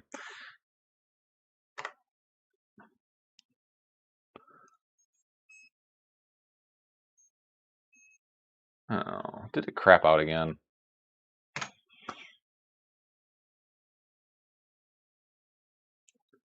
This is just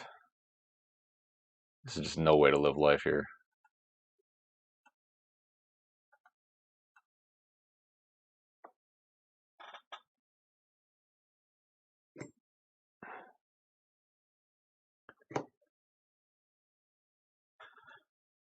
I'm using like the world's cheapest USB dock thing. Oh, there we go. Cool, it's working. All right, let's go do this again.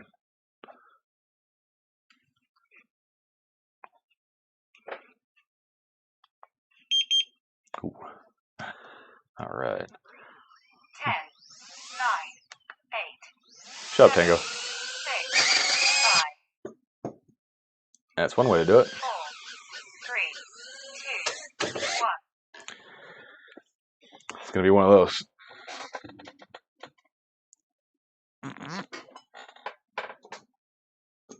There we go. That'll work. I'll take a little tour of the basement if you want. Timer 1 elapsed. There's my S800, which I've flown exactly 6 feet and crashed twice. Night Radian. This is made by. It's not made by Flight Test, but they put their name on it. I can't remember who makes this thing, but that thing's awesome. It's got a shitload of LEDs in it. A big glider.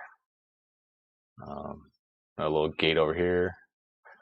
This is a Zode Talon. Pretty cool little plane. There's the old X class.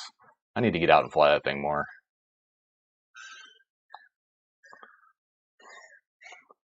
Whoa, no rates, no rates.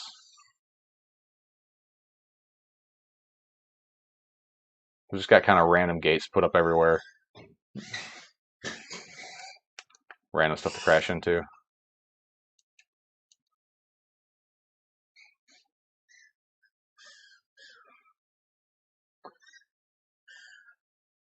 I got pretty low rates on this for racing.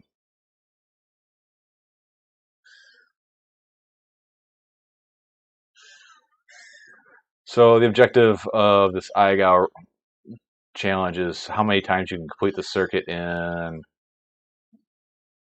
I don't remember the time.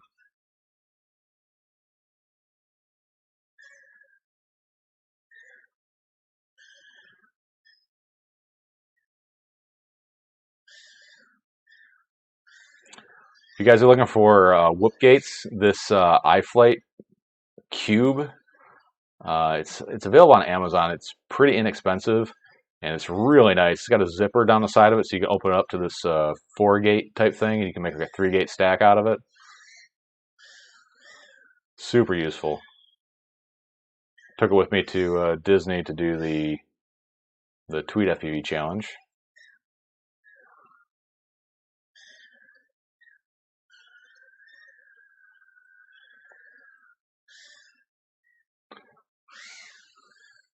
So one of the challenges I have here with RF is, see, my entire ceiling is corrugated steel. Super great for multipathing, right?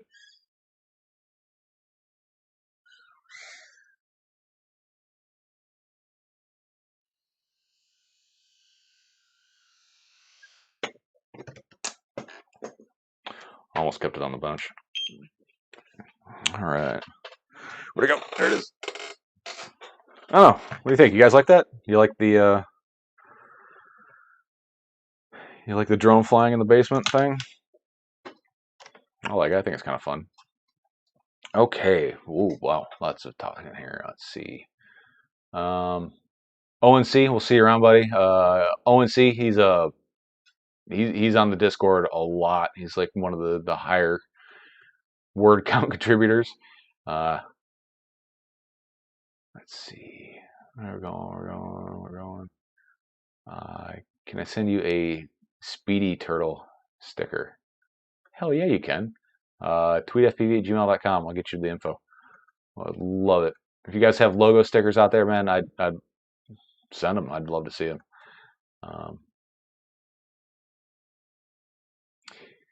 Yeah, I know. Like, I would love to visit the UK. I really want to visit uh, New Zealand. I think would be an awesome place to visit. One of the bucket list things I've always wanted to do, and with my father, would be to go see the Isle of Man TT. Um, I that's one. That's up there on the list. I'll probably never do it though. More beer will help. By the way, yeah, the more I drink up to a certain point doing micro racing, I do better.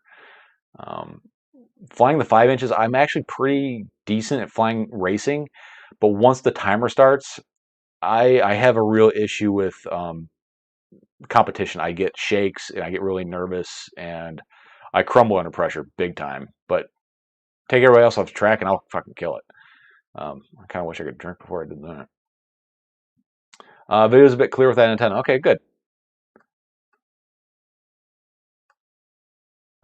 You have Discord. I absolutely do have a Discord. Discord link. Stand by. Oh, no, don't switch. Man, I have a lot to learn about Discord. Invite people. Edit, invite. No, wait. Expire. Never?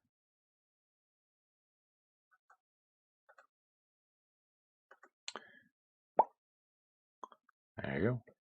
There's the Discord. Yeah, I've flown the Night Radian like twice. I don't know why, but I'm nervous to fly the fixed wing. I'll go rip a quad any day, but the fixed wing make me nervous. I would like to fly them more, but it seems like whenever I have time to fly, it's quad flying time. Is this working? Oh, hey, that's working now. So I can move this guy back to where it came from. Hopefully I don't disturb the delicate nature that is my horrific streaming setup. Still working. Sweet. Oh, I love the picture on this camera. It's so nice. So anyways, go back here. Look at looking at the chat. Oh yeah, I got international game of whoop.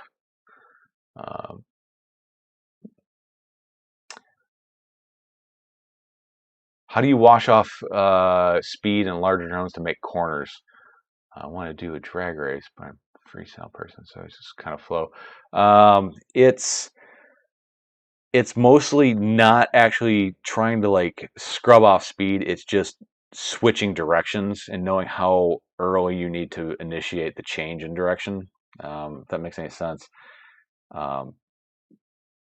It's a lot about flying lines. There's very few times on a track where you're just going and you gotta like pump the brakes to make a turn. You hit the turn and just point and go.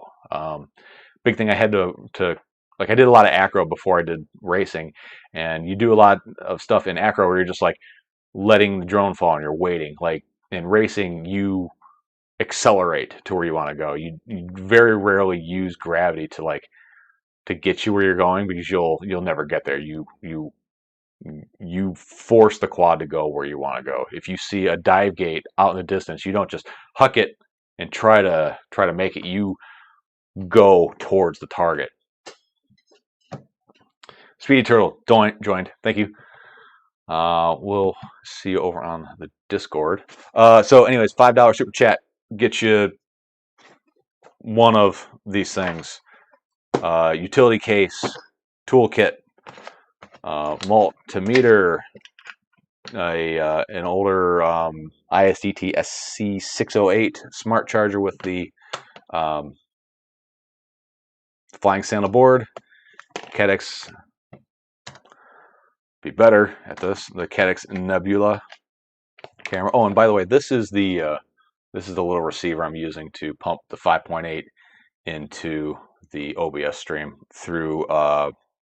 It's like a $20 HDMI to USB link. It's kind of like the Elgato stuff, just way cheaper and shittier, but it works. So $5 super chat, get you in on that. We're gonna spin that sucker in, I don't know, make it about midnight. It's 11:53 where I'm at. Night Train on the board with $5. Thank you, brother. Night Train FPV. High feed forward values help with racing and flying on rails. Absolutely, it does. Up to a certain point. If you get too far, it really kind of starts to handle weird, almost like where it will start to overshoot. I tend to fly with higher feed forward value. I was racing with Betaflight stock rates for a long time. I think I'm down to about 500. You know what? Screw it. Let's plug one in and we'll see what I'm racing at. Yeah. Still racing the Pyro Cube. Oh, this one's USB-C. Dick. Oh, this could kill everything by doing this. I don't want to unplug this. I'm going to. I just need to build a computer for this. I tried getting a hold of a Ryzen 5000 because I've got an older Ryzen processor in my main computer, but yeah, right, I was going to get a hold of that thing.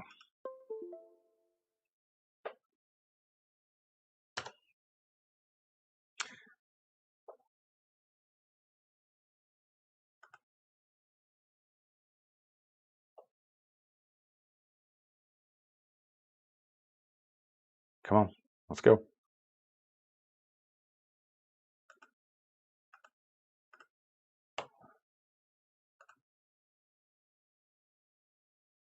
So here's my PIDs, basically.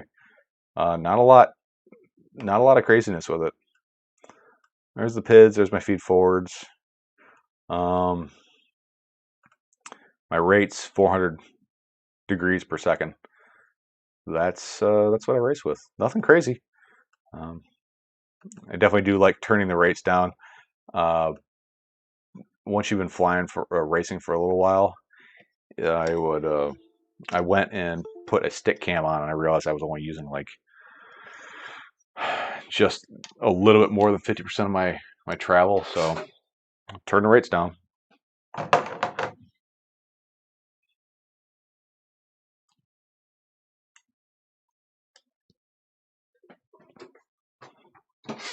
All right.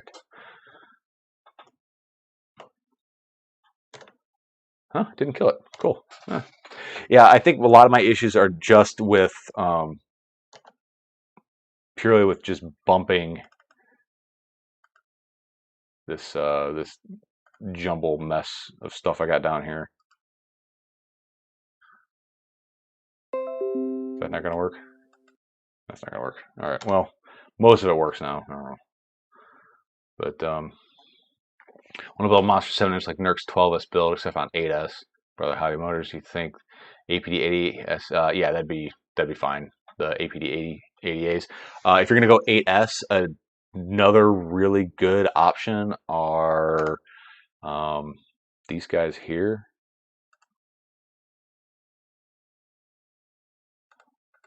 Oh no.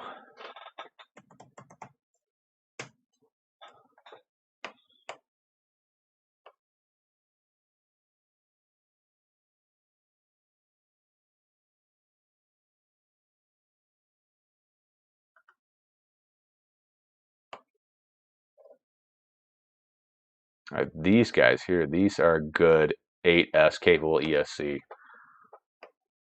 and they're I think they're cheaper than APDs by quite a bit. How you getting into OBS? Chris Croft. Couple extra words in there. Help me make sense of that one. Do those run ProShot 1000? No, they do not. I don't think they do. Maybe they do. They do DShot 1200, which means they probably do. No, I don't think they do ProShot.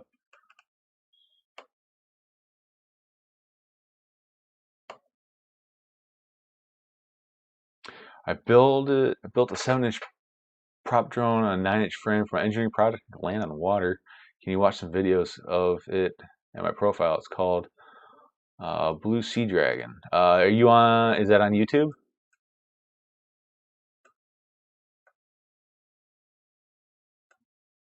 Sergio. So in my Discord, you can drop a link to any of the videos you want me to check out.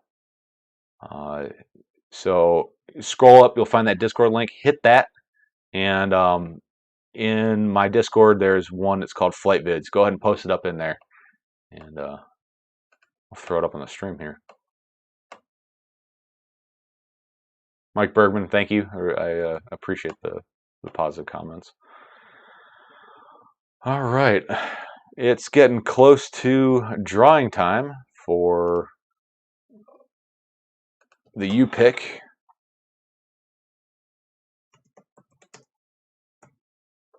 The U-Pick bag.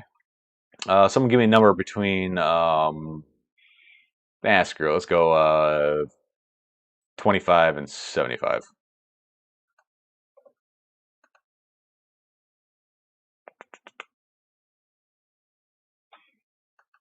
42. Man, you are on it today. Drone excursion. 42. All right. Let's see. Show. Okay, we'll do. Speed Turtle. I will send that to you, provided I don't forget, because reasons I forget stuff.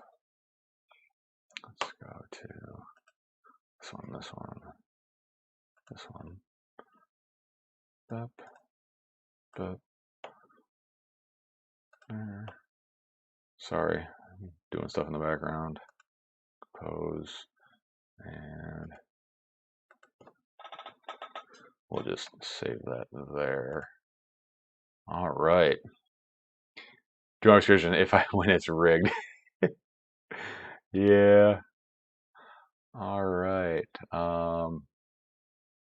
Area, you PayPals. Let me see you PayPals. You PayPal'd.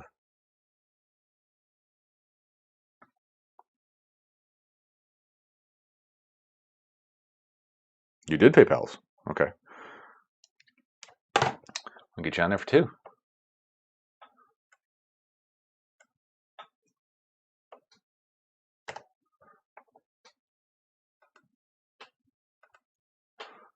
All right.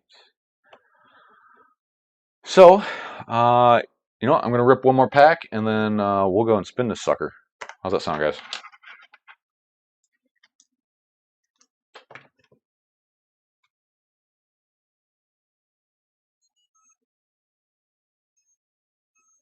And it doesn't work. What a freaking surprise.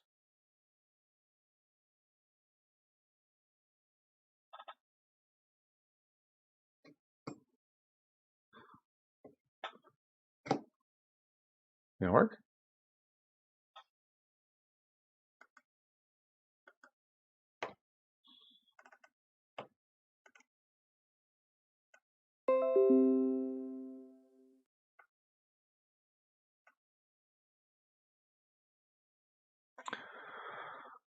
I really got to find a better solution to this.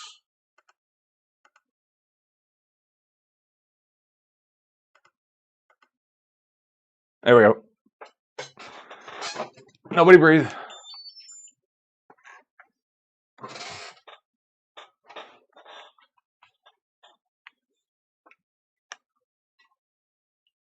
Welcome to Tango 2.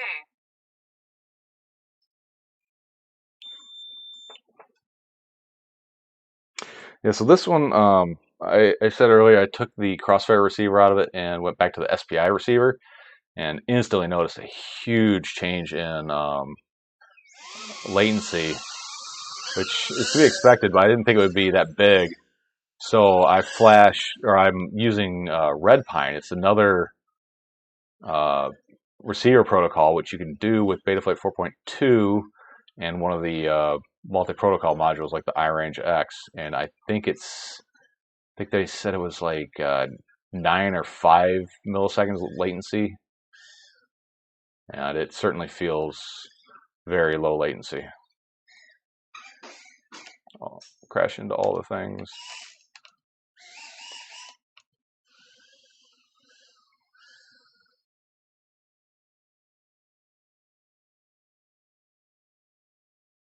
So I stopped racing in angle mode, and I started racing in acro mode. I was a big angle mode racer for a long time, and then I got waxed by one of my buddies because we had a track with some pretty long straights in it, and he was just slaughtering people because he could just nose it over and haul ass on the straights.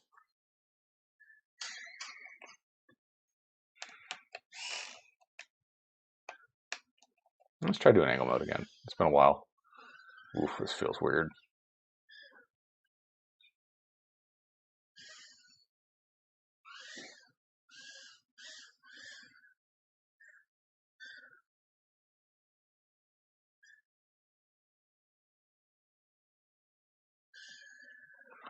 I gotta get the timer out.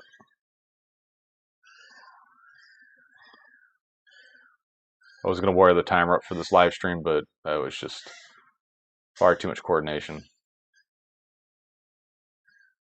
And I need some new packs, man. These things are not. 1 minute. They're not cutting the mustard anymore.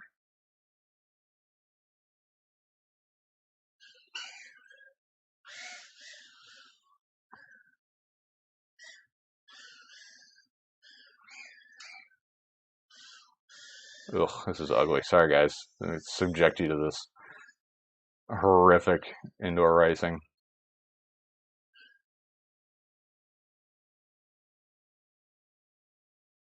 30 seconds.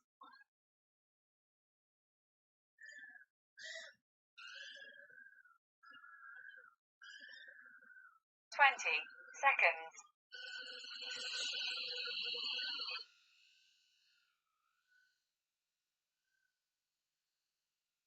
10, 9.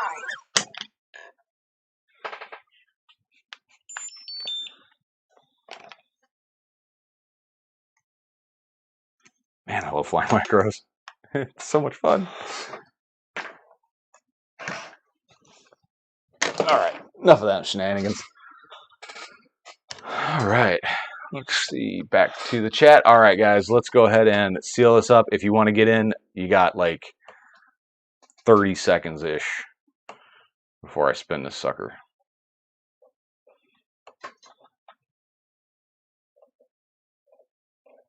See, do I have a way to randomize people on this? I don't. Okay, it's not going to be random. Sorry, guys.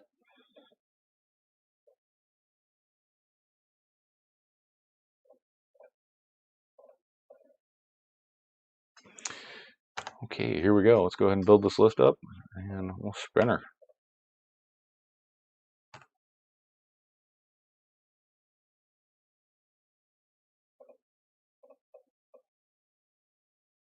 All right, guys. Thank you, everybody who came out and watched tonight. I greatly appreciate it. Sorry I missed the last 2 weeks. I prefer doing these live streams over just about anything else YouTube related. This is a lot of fun being able to interact with you guys live and on the fly. Here we go. Thank you and good luck. So when building a drone,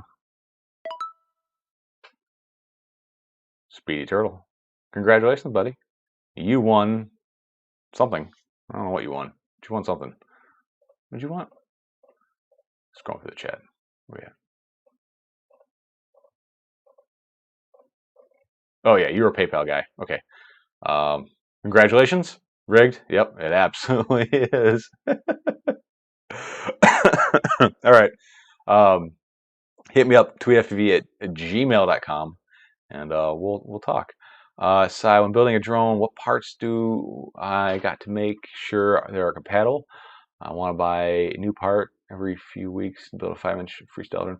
The only things you really got to buy that are compatible is going to be the receiver and the radio. Obviously, those need to be compatible.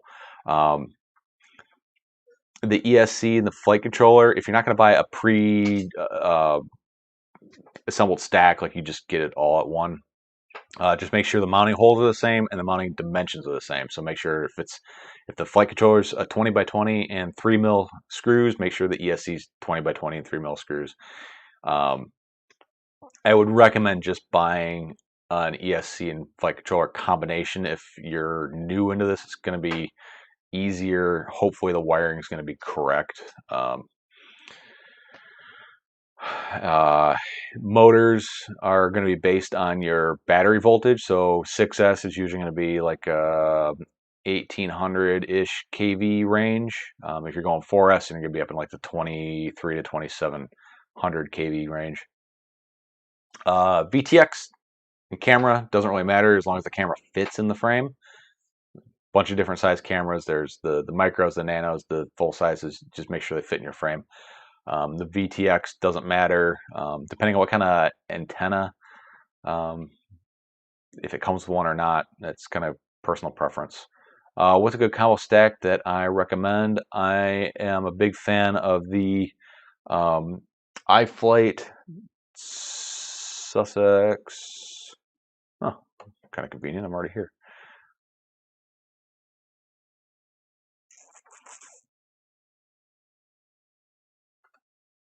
I don't build anything other than 20 by 20s now.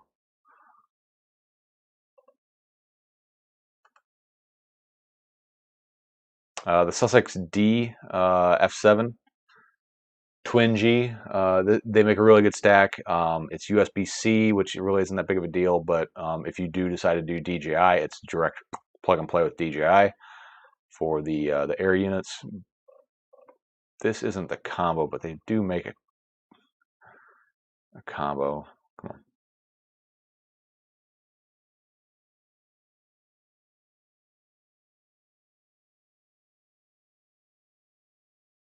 What is Beast Series? I haven't seen this. Oh, man.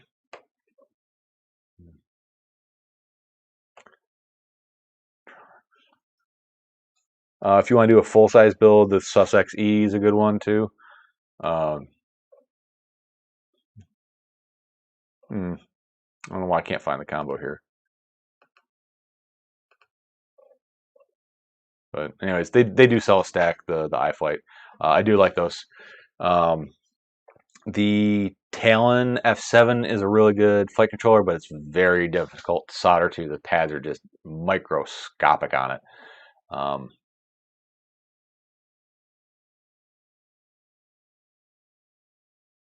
No, we're talking compatibility era. Like, yes, a good camera and a good VTX totally matter, but they don't have to be compatible with each other. Is what he was. I think that's what he was getting at. Drone excursion. Good night, buddy. We'll see you around. Michael Montgomery, thank you for stopping by. We'll see you next time.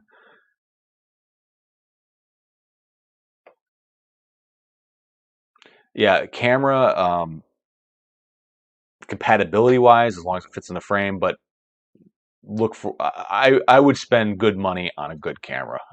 R is saying, is if it's a shit camera and you can't see anything, then what's the point? VTXs, I race a lot, so I don't really use crazy powerful VTXs. My VTX of choice is this little guy here. Ah, that is the Eachine Nano. It is a very underrated VTX. It's extremely small. It has a very clean signal on it, and it's cheap. This is what I put in my race builds. This is good enough for racing. If you're going to do something where I'm assuming you're going to do a like a acro-y type build, can't go wrong with TBS products. They're pretty good. The Rush Tank VTXs are extremely good too.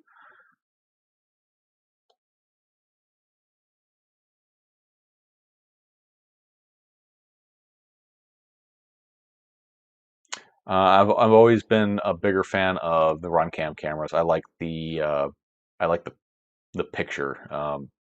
Everybody makes a good camera, uh, but I just like the way the picture looks on the Runcams. But it's all personal preference too. AKK is pretty good. Let's see, why did I stop using AKK? They got caught up in all that TBS smart audio licensing bullshit way back in the day, and I had one that I had to have special Betaflight firmware to use smart audio, so I just stopped with AKK after that. I have bought a lot of the AKK AIOs, like this little guy here.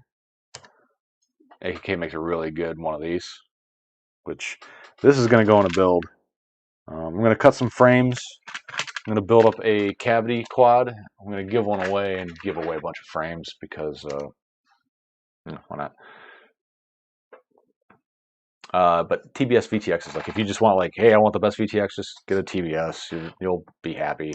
I stopped flying the TBS ones because they would like randomly start going to pit mode at a race. Like every time you'd plug in, you'd be like, oh, I'm good. You walk away from it. You got nothing. You go back out. Oh, I got good video. You walk away, nothing. I found out like it kept going into pit mode and it was very reliant on using the push button. And some of the TBS VTXs don't work with a lot of Betaflight boards. It has to do with not having a certain pull down resistor. So I just stopped using them. Or yeah, you can just go with a Vista and have the clearest video there is. That comes with a few gotchas though. Rattel's a good camera. Most likely it'll be autofocus and have dust on the lens. That's just every freaking Caddx camera I've ever gotten. Caddx cameras are great, but you're gonna have to tear it apart and clean it out and focus it. I don't know why.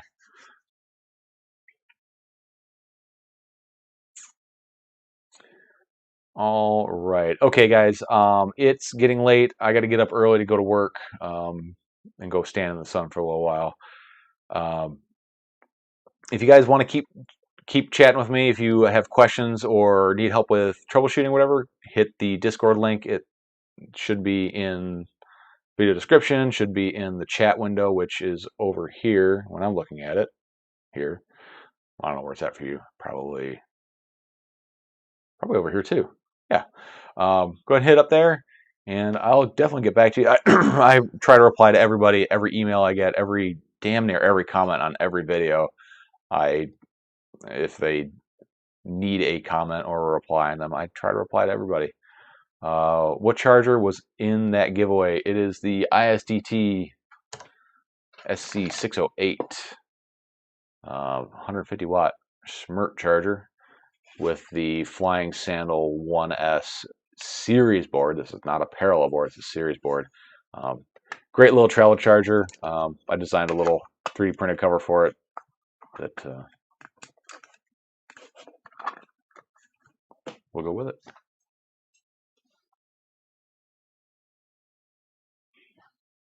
So, anywho. All right, guys. Thanks for stopping by. thanks for stopping by. Thanks for hanging out with me tonight. I greatly appreciate it. These things are a ton of fun for me. I hope you guys enjoy it too. I hope you guys enjoyed the FPV cam feed thing. It's something new I'm trying, other than the technical glitchy issues because of this pile of F I got going on down here for my wiring solution. Which, now that I know this is what it is, I'll be able to find a solution for it for sure. All right, guys. I will see you all next time, and catch me again next week, same time, 9:45 Central. That's where I'm at. Yeah. All right, guys. I'll see you around. Mike Bourbon. Have a good one. Bye. Ah, shit. This is the awkward part where I'm not quite ready to end the stream because I'm not at that window. But then, I got to find it and then click the button and then, do the stuff and get it to stop.